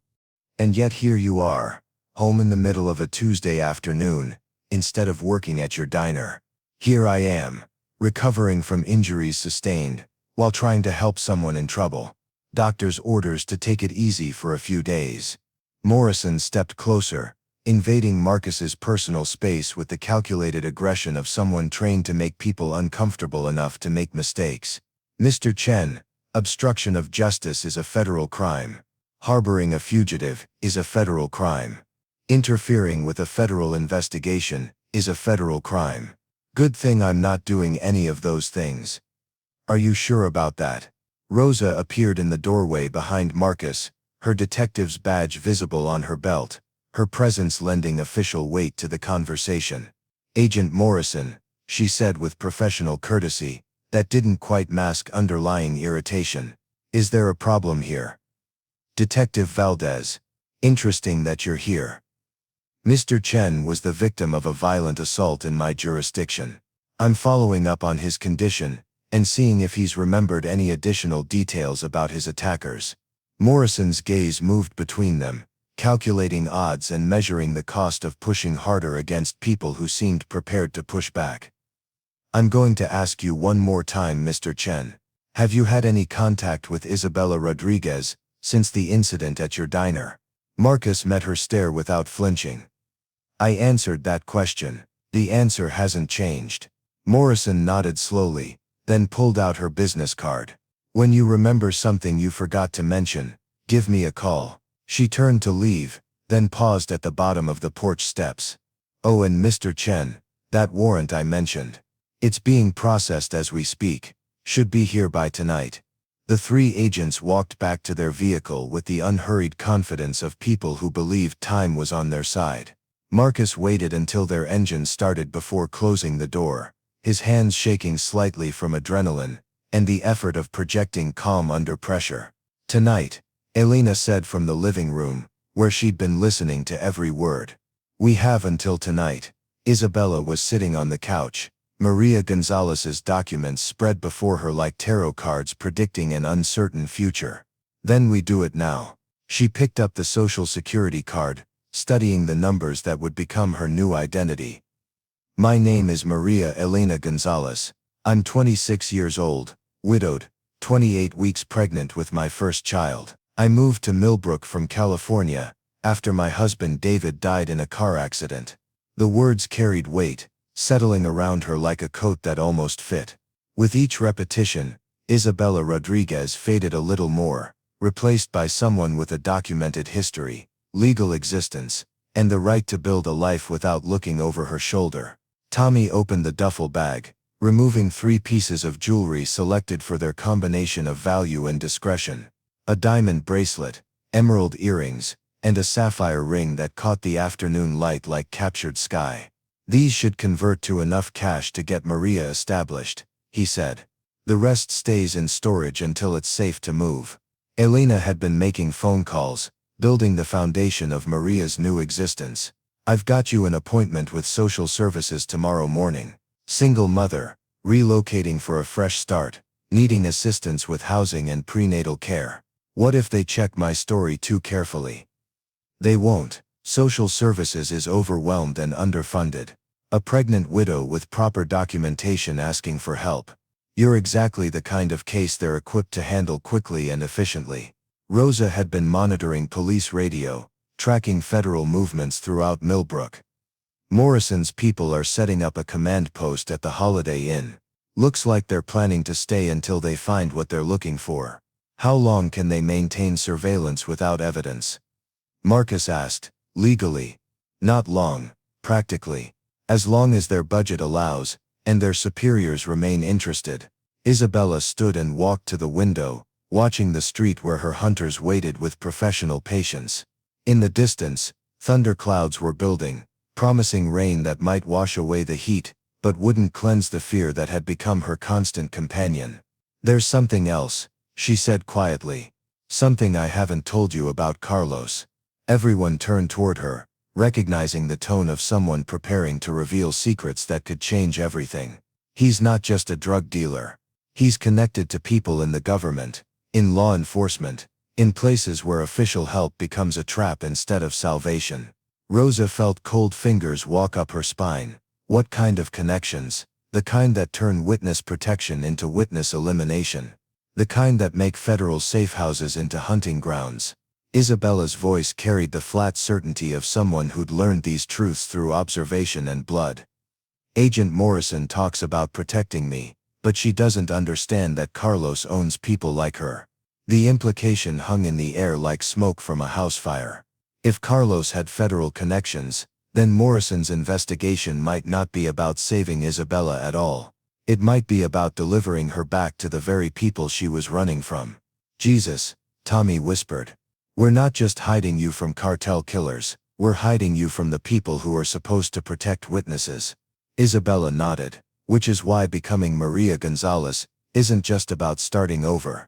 It's about disappearing so completely that Carlos's government friends can't find me even if they want to."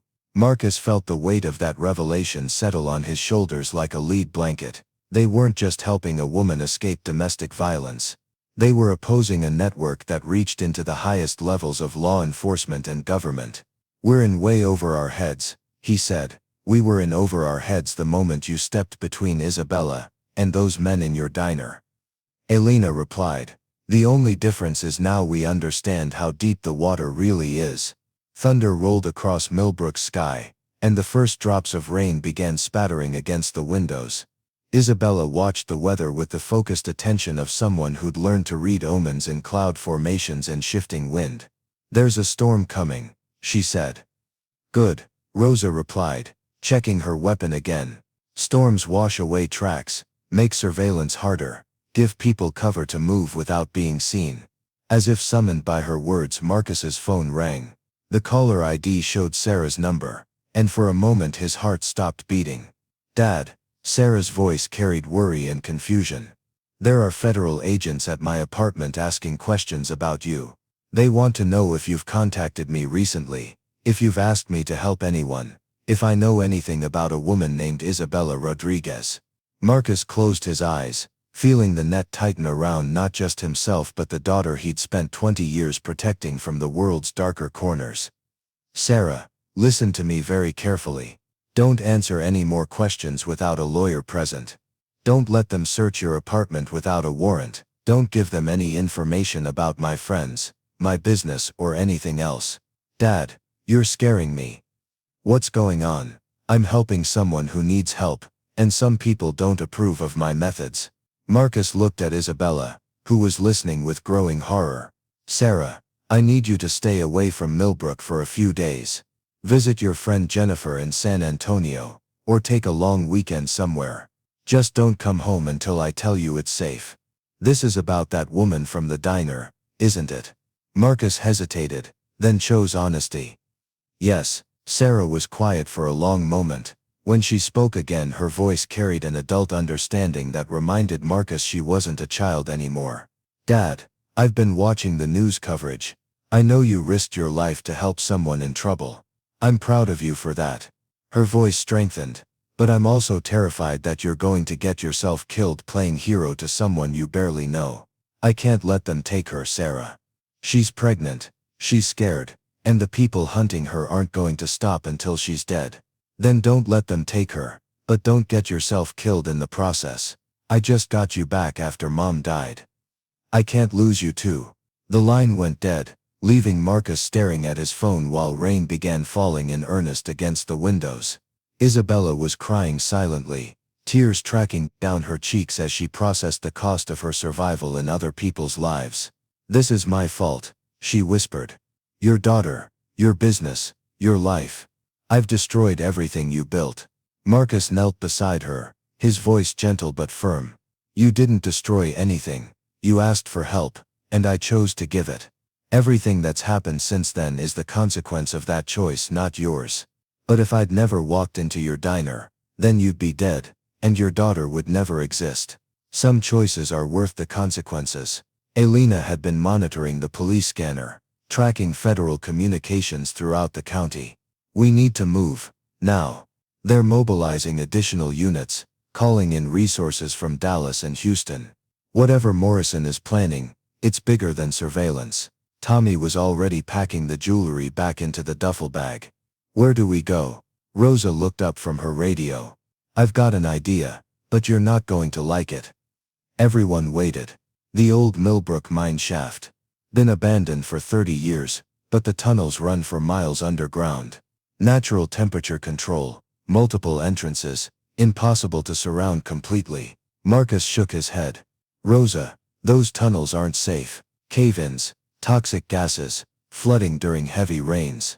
Safer than staying here when federal agents kick down your door in 3 hours." Isabella struggled to her feet, her movement careful but determined.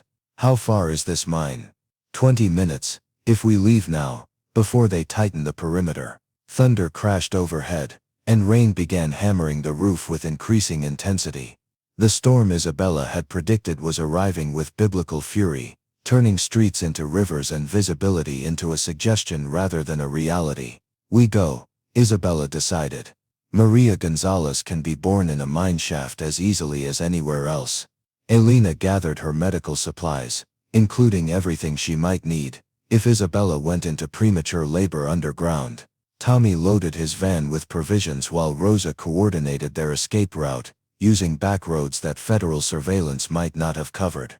Marcus took one last look around his house, memorizing details he might never see again. Sarah's photographs smiled down at him from their frames, capturing moments of joy that felt like treasures from a simpler world. He'd built this life carefully, one decision at a time, one day at a time, always choosing safety and stability over risk and adventure. 20 years of being the reliable parent, the steady provider, The man who fixed things rather than breaking them. But sometimes fixing things required breaking other things first. Outside, the storm raged with increasing violence, turning the world into a watercolor painting left in the rain. Federal agents huddled in their vehicles, waiting for warrants and backup while their prey slipped away through darkness that hid sins and sheltered saints with equal indifference. Isabella paused at the door, looking back at the house that had offered her the first real safety she'd known in years. "Thank you," she whispered to the walls, to the photographs, to the piano that held echoes of a daughter's laughter and a father's love. Then they stepped into the storm, becoming shadows among shadows, disappearing into rain that washed away footprints and carried their scents beyond the reach of hunters who measured success in arrests rather than lives saved. The abandoned Millbrook mine had been sealed with concrete and steel in 1994, after a cave-in killed 3 teenagers who'd been exploring the tunnels on a dare. But seals could be broken by people who knew where to look, and Rosa had spent her teenage years exploring places that adults declared off-limits. The entrance she led them to was hidden behind a curtain of wild vines and 20 years of neglect, invisible unless you knew exactly where the original surveyors had cut their access point into the hillside. Tommy's van barely fit through the opening, scraping against stone walls that had been carved by miners, who'd believed the earth would surrender its treasures to anyone brave enough to dig deep enough. Inside, the air was cool and still, carrying the mineral scent of limestone and the deeper darkness of places where sunlight had never touched. Elena activated a battery-powered lantern, throwing dancing shadows across walls that stretched beyond the reach of any light they carried. "How far do these tunnels go?" Marcus asked. "Miles. The mine was active for 40 years before the silver played out. They dug shafts that connect to natural caves, underground streams, chambers big enough to hide an army." Isabella moved carefully across the uneven floor, her hand trailing along the wall for balance. The baby was moving more frequently now, responding to stress or perhaps sensing the profound change in environment. "Are we safe here?" Rosa checked her radio, finding only static. "From electronic surveillance, yes. The rock blocks radio signals, cell towers, GPS tracking. We're invisible to anyone looking for us with technology.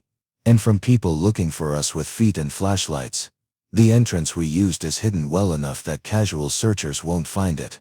But if Morrison gets serious about ground searches, if she brings in tracking dogs or spelunking equipment." She didn't finish the sentence. They all understood the implications. Elena set up a makeshift medical station in an alcove that offered protection from dripping water and loose stone. She brought everything necessary to monitor Isabella's condition and assist with delivery if the baby decided not to wait for safer surroundings. Tommy distributed provisions he'd packed in Austin: water, food, blankets, a camping stove that would provide heat without producing smoke that might be detected from the surface. "How long can we stay here?" Isabella asked. "As long as necessary," Marcus replied, but everyone heard the uncertainty in his voice. They were buying time, not solving problems. Eventually they'd have to surface, return to a world where federal agents and cartel killers waited with professional patience for their quarry to make a mistake. But for now, in the belly of the earth where civilization was just a memory carried in their minds, they could rest and plan and let Isabella complete her transformation from refugee to resident, from victim to victor. "Tell me about Maria's life," Marcus said as they settled around Elena's lantern like pilgrims sharing stories around a campfire. Isabella closed her eyes, summoning the identity she was learning to inhabit. Maria Elena Gonzalez was born in Guadalajara in 1998. Her parents died when she was 19, car accident, same as her husband would die years later. She moved to Los Angeles, worked as a bilingual teacher's aide, met David Gonzalez at a community center where they both volunteered. The story emerged in carefully rehearsed details, each element designed to create a believable history that would satisfy casual investigation without revealing deeper truths. David worked construction, specialized in earthquake retrofitting. Good money, steady work, the kind of life that let them start planning for children. They were happy. What happened? David was driving to a job site in Riverside when a drunk driver ran a red light, killed instantly. Isabella's voice carried genuine grief, not for the fictional David but for all the futures that violence had stolen from her. Maria was 6 months pregnant, alone in a city where they'd never built deep roots. Elena nodded approvingly. Grief-stricken widow relocating for a fresh start. It explains why she might seem withdrawn, why she doesn't talk much about her past, why she needs time to trust new people. And the baby was going to be named David Jr. if it was a boy. Isabella smiled slightly. Maria decided to honor both her late husband and the doctor who's helping her start over. The storm above them continued raging, water dripping through cracks in the mine ceiling, pooling in depressions that had been carved by decades of persistent moisture. The sound was hypnotic, a liquid rhythm that spoke of patience and persistence and the gradual transformation of solid rock into something more yielding. Rosa had positioned herself near the entrance, listening for sounds that didn't belong to storm or stone. Her police training made her constantly alert for approaching threats, but the mine's isolation was both protection and trap. Safe from immediate discovery but potentially fatal if they were found with no alternate escape route. "There's something we need to discuss," she said during a lull in conversation. "What happens when this is over? Assuming we all survive. Assuming Isabella successfully becomes Maria. Assuming the federal investigation eventually moves on to other cases." Marcus looked up from the camping stove where he was heating soup. "What do you mean?" "I mean we've all committed federal crimes. Obstruction of justice, harboring a fugitive, falsifying identity documents, money laundering, take your pick. If Morrison ever pieces together what we've done, we're all facing serious prison time." The implications settled over them like a cold fog. They'd been so focused on saving Isabella that they hadn't fully considered the long-term consequences for themselves. "So we make sure Morrison never pieces it together," Tommy said. "By being very good at being very ordinary people who happen to intersect with a federal case, but have no ongoing involvement with anything illegal." Elena packed her medical supplies with the methodical precision of someone who'd learned to work efficiently in difficult conditions. The beauty of the Maria Gonzalez identity is that it's completely legal once it's established. She has legitimate documentation, legitimate medical history, legitimate reason to be in Millbrook. But the jewelry gets converted to cash gradually, through legitimate channels as Maria slowly liquidates assets her late husband left her.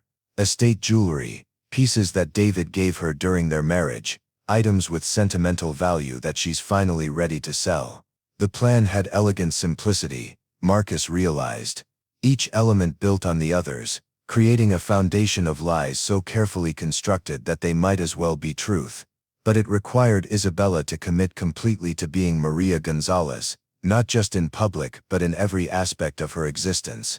No moments of inattention, no slips of memory, no acknowledgement that she'd ever been anyone other than a widow from California rebuilding her life in Texas. "Can you do that?" he asked her. "Live as someone else so completely that you forget who you used to be?" Isabella was quiet for a long moment, her hand moving unconsciously to her belly, where her daughter continued her patient development. "I've been Isabel Rodriguez for 26 years, she said finally. "And what do I have to show for it? Scars, fear, memories that wake me up screaming, and a baby whose father wants to own her like a prize cow." Her voice strengthened as she spoke, gaining conviction with each word. "Maria Gonzalez gets to be a mother. She gets to raise her daughter in safety, teach her that women have choices, show her what love looks like when it's not twisted into ownership." She looked directly at Marcus. "If forgetting Isabella Rodriguez is the price of giving my daughter a real life, then Isabella was never worth remembering anyway." The finality of that statement hung in the air like incense, sanctifying a transformation that went deeper than names or documents. This wasn't just identity theft, it was identity murder, the conscious execution of one person to allow another to be born. Hours passed in the underground darkness, marked only by the steady drip of water, and the occasional rumble of thunder from the storm above. Elena monitored Isabella's vital signs, finding them stable despite the stress and unusual environment. The baby's heartbeat remained strong, suggesting that whatever chaos surrounded her mother, the child remained protected by the warm darkness of the womb. Tommy had been exploring deeper into the mine system, mapping potential escape routes and hiding places. He returned with news that the tunnels connected to a natural cave system that emerged nearly 3 miles from their current location. If we need to move fast, we can get out without surfacing anywhere near where we went in, he reported.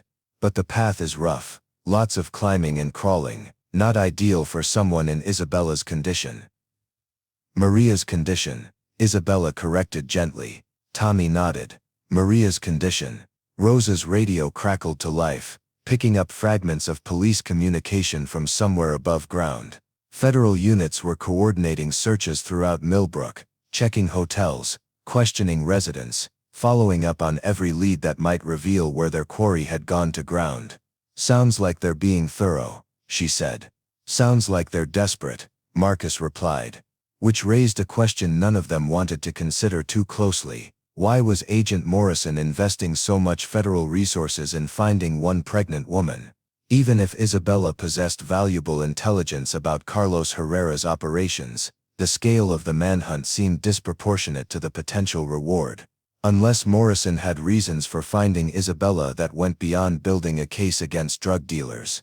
The storm began to subside as dawn approached, rain tapering to drizzle, and then to the kind of heavy silence that followed violent weather. Surface water would be running high, washing away tracks and scent trails, but it would also limit their ability to move undetected across open ground. Decision time, Elena said, checking her watch. We can stay here another day, let the search intensity die down, or we can move now while they're still focused on other areas. Isabella struggled to her feet, testing her balance after hours of sitting on uneven stone. Where would we go? Frank's storage facility, Tommy suggested. Get the jewelry secured, give Maria a documented address for her new identity. And after that, Maria Gonzalez rents an apartment, registers for social services, begins receiving prenatal care from Dr. Santos, and starts living the quiet life of a widow, rebuilding her existence one day at a time. It sounded simple when he said it like that.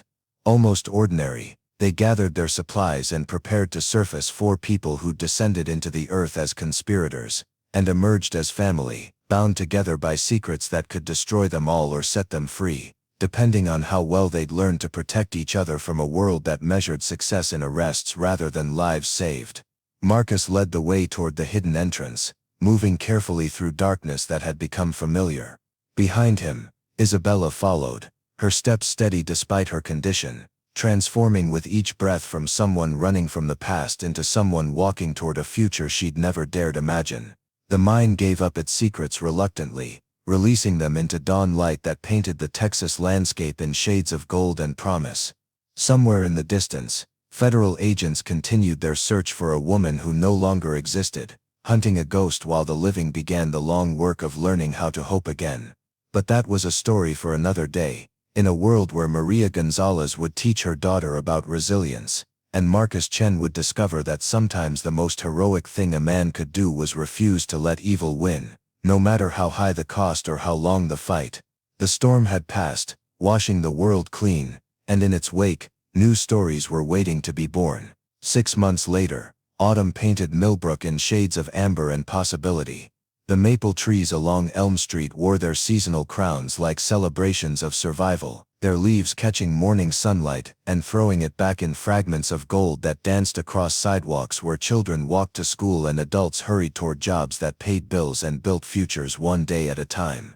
Maria Gonzalez stood at the window of her small apartment above Peterson's hardware store, watching the town wake up beneath her. The space was modest but clean, furnished with pieces from estate sales and donations from neighbors who'd embraced the quiet widow with gentle determination. The baby's nursery occupied the corner near the window, painted pale yellow because Maria had told everyone she wanted to be surprised by the gender, though she knew exactly who was growing beneath her heart.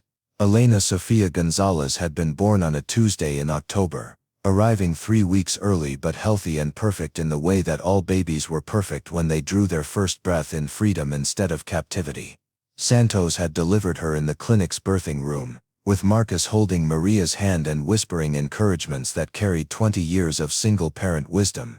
The birth certificate listed David Manuel Gonzalez as the father, deceased, and no one in Millbrook questioned the story of the young widow who'd lost her husband to drunk driving and her parents to poverty, who'd come to Texas seeking the kind of fresh start that small towns specialized in providing to people brave enough to ask for help. Maria worked part-time at the clinic now, her bilingual skills invaluable for treating migrant workers and immigrant families who needed medical care, but feared the complications that came with official attention. The job paid enough to cover rent and expenses while she gradually converted Carlos's jewelry into legitimate assets that would secure Elena's education and future. Tommy had been methodical about the conversion process, spreading sales across multiple dealers in different cities, creating a paper trail that showed Maria slowly liquidating estate jewelry her late husband had given her during their brief marriage. Each transaction was documented, taxed and completely legal, building a financial foundation that would let her daughter grow up with choices that had been stolen from her mother's generation. The federal investigation had eventually moved on to other cases, other priorities, other pregnant women who might hold keys to cartel operations that flourished in shadows beyond the reach of bureaucratic solutions. Agent Morrison had spent 3 months turning over every stone in Millbrook before admitting that Isabella Rodriguez had vanished as completely as morning mist, leaving behind only questions that no one seemed capable of answering.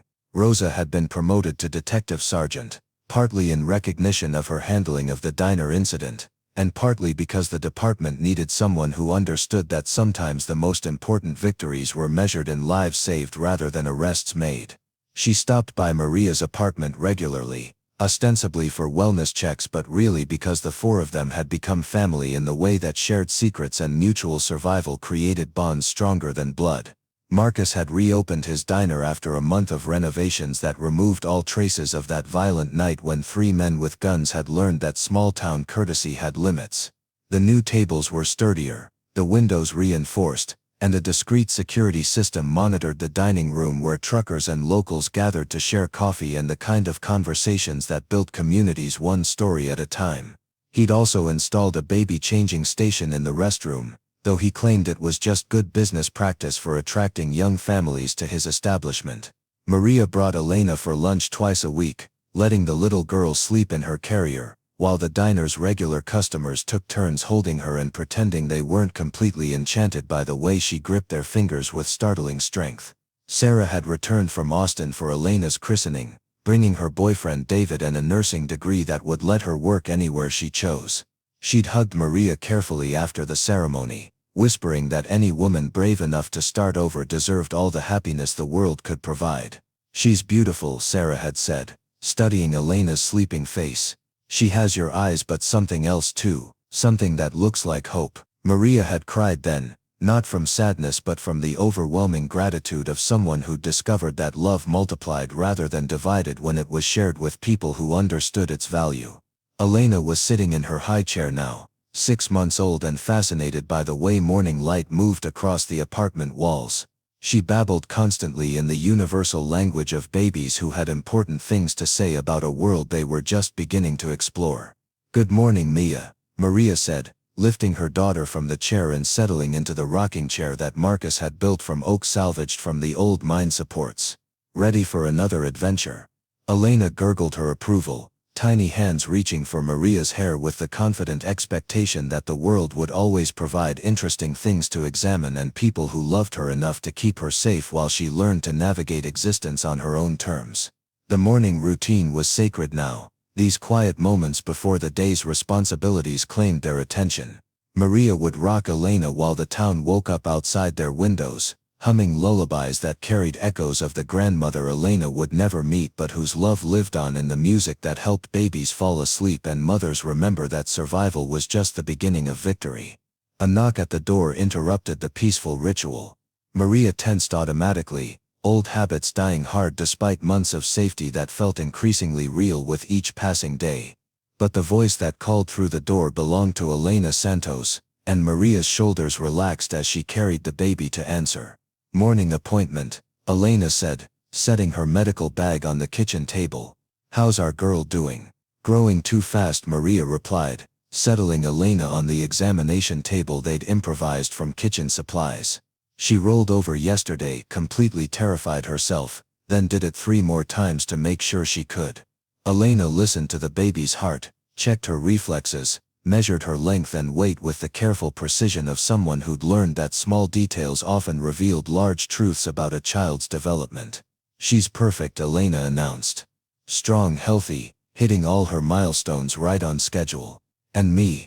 Elena's examination of Maria was equally thorough but gentler, recognizing that new mothers needed reassurance as much as medical attention. "You're recovering well. Physically, you're completely healed. Emotionally." She paused, studying Maria's face with the careful attention of someone who'd learned to read the difference between healing and hiding. "You still wake up at night sometimes, don't you? Still check the locks twice? Still worry that someone's going to figure out who you used to be?" Maria nodded, grateful that Elena understood the ways fear lingered even after safety had been established. "Less often now, but yes, that's normal. Trauma doesn't heal on schedule, and starting over is brave but not magical. You've built a good life here, Maria. But you're allowed to admit that it's still scary sometimes." Elena packed her equipment, then sat at the kitchen table where Maria joined her after settling the baby in her bouncer seat. "There's something else we need to discuss," Elena said carefully. "Rosa had a conversation with Agent Morrison yesterday." Maria felt her chest tighten. "What kind of conversation?" "The kind where federal agents admit they're closing cases that aren't producing results. Morrison is being reassigned to Dallas, different division, different priorities. She's officially done looking for Isabella Rodriguez."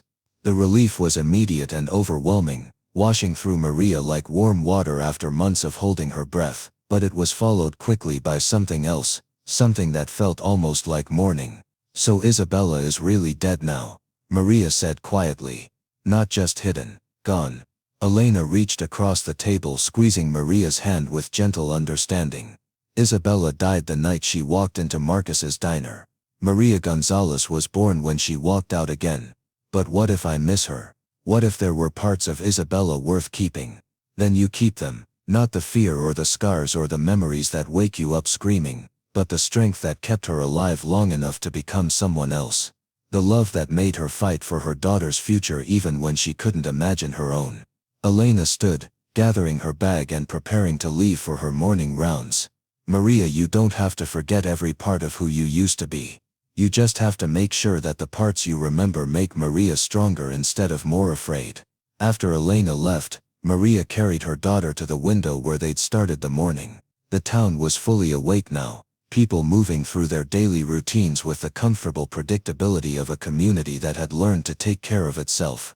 Marcus was visible through the diner's front window, wiping down tables and preparing for the breakfast crowd. Tommy's pawn shop had its open sign illuminated, ready to help people convert their treasures into necessities or their necessities into treasures depending on what life demanded that particular day. Rosa drove past in her patrol car, raising one hand in the subtle wave that had become their signal. All clear, no threats detected, another day of ordinary safety in a world that had learned to protect its own. "Look, Elena," Maria whispered to her daughter, "this is what home looks like. This is what happens when people decide that love is stronger than fear." Elena gurgled her response, tiny fingers wrapping around Maria's thumb with the absolute trust of someone who'd never known a world where protection wasn't guaranteed, where the people around her weren't committed to her safety and happiness above their own comfort. That afternoon, Maria walked Elena to the park that occupied 2 blocks of green space in downtown Millbrook. The playground equipment was old but well maintained, painted in primary colors that had faded to something softer and more welcoming than factory brightness. Other mothers gathered there most afternoons, sharing supervision duties and the kind of casual conversations that built friendships gradually, one shared concern at a time.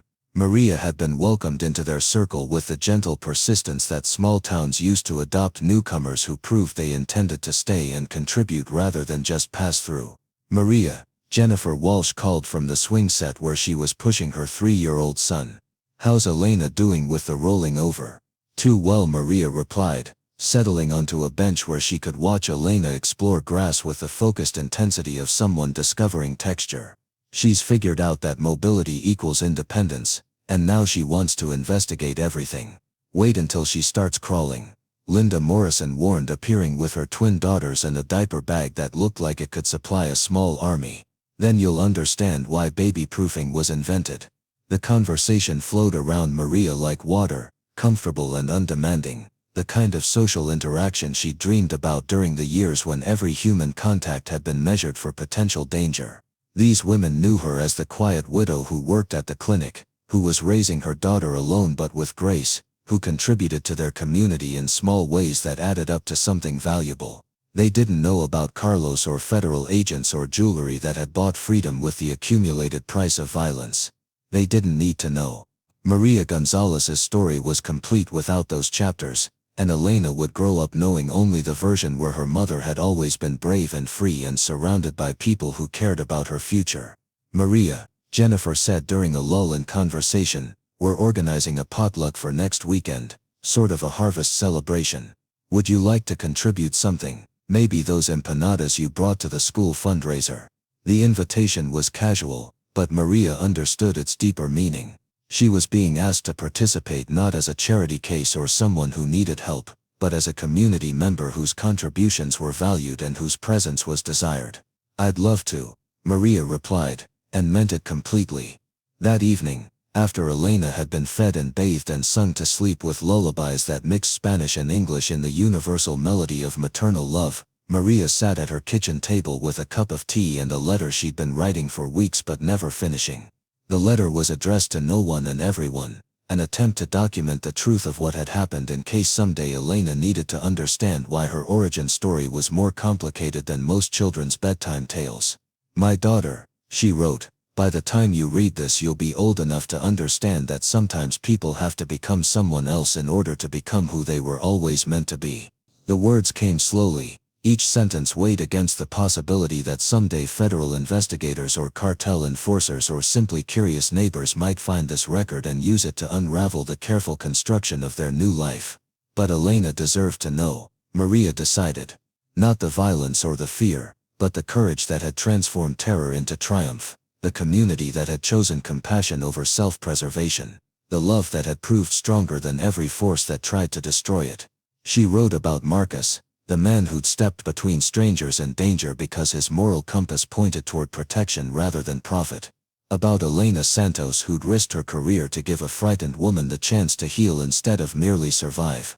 About Rosa and Tommy, and all the others who'd chosen to measure success in lives saved rather than rules followed. You were born into a conspiracy of love, Maria wrote, surrounded by people who understood that sometimes the most heroic thing you can do is refuse to let evil win no matter how high the cost. The letter would go into the safety deposit box at Millbrook First National, along with Maria's will and Elena's birth certificate and the few pieces of jewelry that remained unconverted. Insurance against an uncertain future, but also testimony to the truth that love had triumphed over fear in at least one small corner of a complicated world. Winter arrived early that year, painting Millbrook in shades of silver and white that made the town look like a Christmas card celebrating the virtue of persistence through difficult seasons.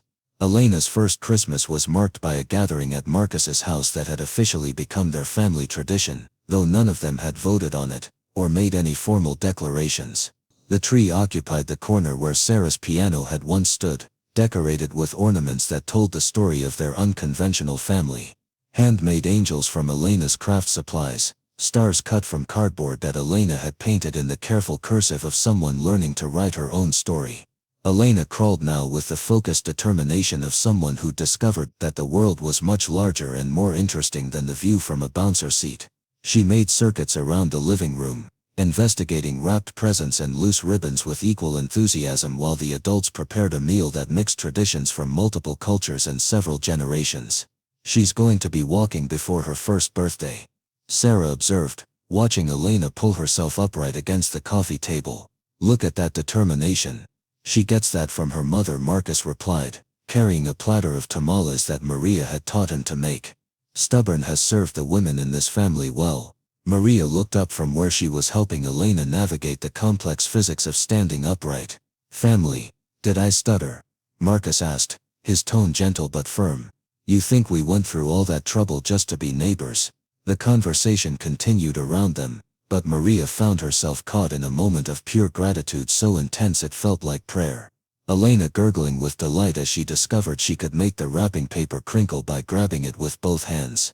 Rosa and Tommy arguing about football with the comfortable antagonism of siblings. Sarah describing her residency applications while Elena Santos offered medical advice that carried decades of experience helping young people navigate uncertain futures. This was what victory looked like, Maria realized. Not dramatic rescues or federal arrests or cartel kingpins brought to justice, but ordinary people choosing to build something beautiful from the wreckage of circumstances beyond their control. Elena took her first independent steps 2 weeks into the new year, letting go of the couch during a visit to the diner and walking 3 unsteady paces toward Marcus before sitting down hard on the checkered linoleum with an expression of amazement at her own capabilities. The diner erupted in applause from customers who'd been watching Elena's development with the focused attention that small communities devoted to their collective children. Someone bought a round of coffee for everyone in the restaurant, declaring that witnessing a baby's first steps was good luck that should be shared with anyone willing to participate. Maria scooped Elena up, spinning her in a circle while the little girl giggled with delight at this new perspective on a familiar world. "Look what you did, Mia. You're walking now, just like a big girl."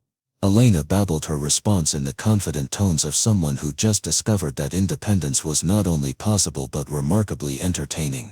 That night, after Elena had been celebrated and fed and sung to sleep, Maria sat in her rocking chair looking out at Millbrook's quiet streets. The town slept peacefully around them, secure in the knowledge that morning would bring another day of ordinary challenges and small victories. Somewhere in Mexico, Carlos Herrera continued his violent business, probably having forgotten about the pregnant woman who'd briefly disrupted his operations before disappearing into the vast anonymity of a world that had learned to hide its treasures from people who measured value in ownership rather than love. Somewhere in Dallas, Agent Morrison worked other cases, chased other leads, built other prosecutions against criminal organizations that would be replaced by identical operations as soon as the paperwork was filed and the media attention moved to more current outrages. But here in Millbrook, Elena Gonzalez was learning to walk, and her mother was learning to hope, and a small community was demonstrating that the most powerful force in any human drama was not violence or fear or federal authority but simply the stubborn refusal of ordinary people to let cruelty triumph over compassion. Maria opened her laptop and added a few lines to Elena's letter, documentation that would someday help her daughter understand the complicated mathematics of survival and the simple arithmetic of love. "You are growing up in a town that believes children should be protected rather than exploited," she wrote, "raised by people who understand that the future belongs to whoever is brave enough to invest in it one day at a time." The letter was nearly complete now, missing only the ending that would come when Elena was old enough to read it, old enough to understand that her existence was both ordinary miracle and extraordinary victory. Proof that love could indeed conquer fear if enough people were willing to risk everything to make it so. Outside, snow began falling again, covering Millbrook in fresh whiteness that would melt with spring's arrival, revealing the green growth that had been preparing underground through the dark months when hope required faith rather than evidence. But inside the apartment above Peterson's hardware store, a mother rocked her walking daughter while a town slept peacefully around them, secure in the knowledge that some battles were worth fighting and some victories were worth the price they demanded from people brave enough to choose love over safety, compassion over compliance, and the future over the past. Elena Sofia Gonzalez would grow up free, surrounded by people who'd learned that the most heroic thing any community could do was simply refuse to let evil win. That was victory enough for anyone willing to measure it correctly. Up next, you've got 2 more standout stories right on your screen. If this one hit the mark, you won't want to pass these up. Just click and check them out.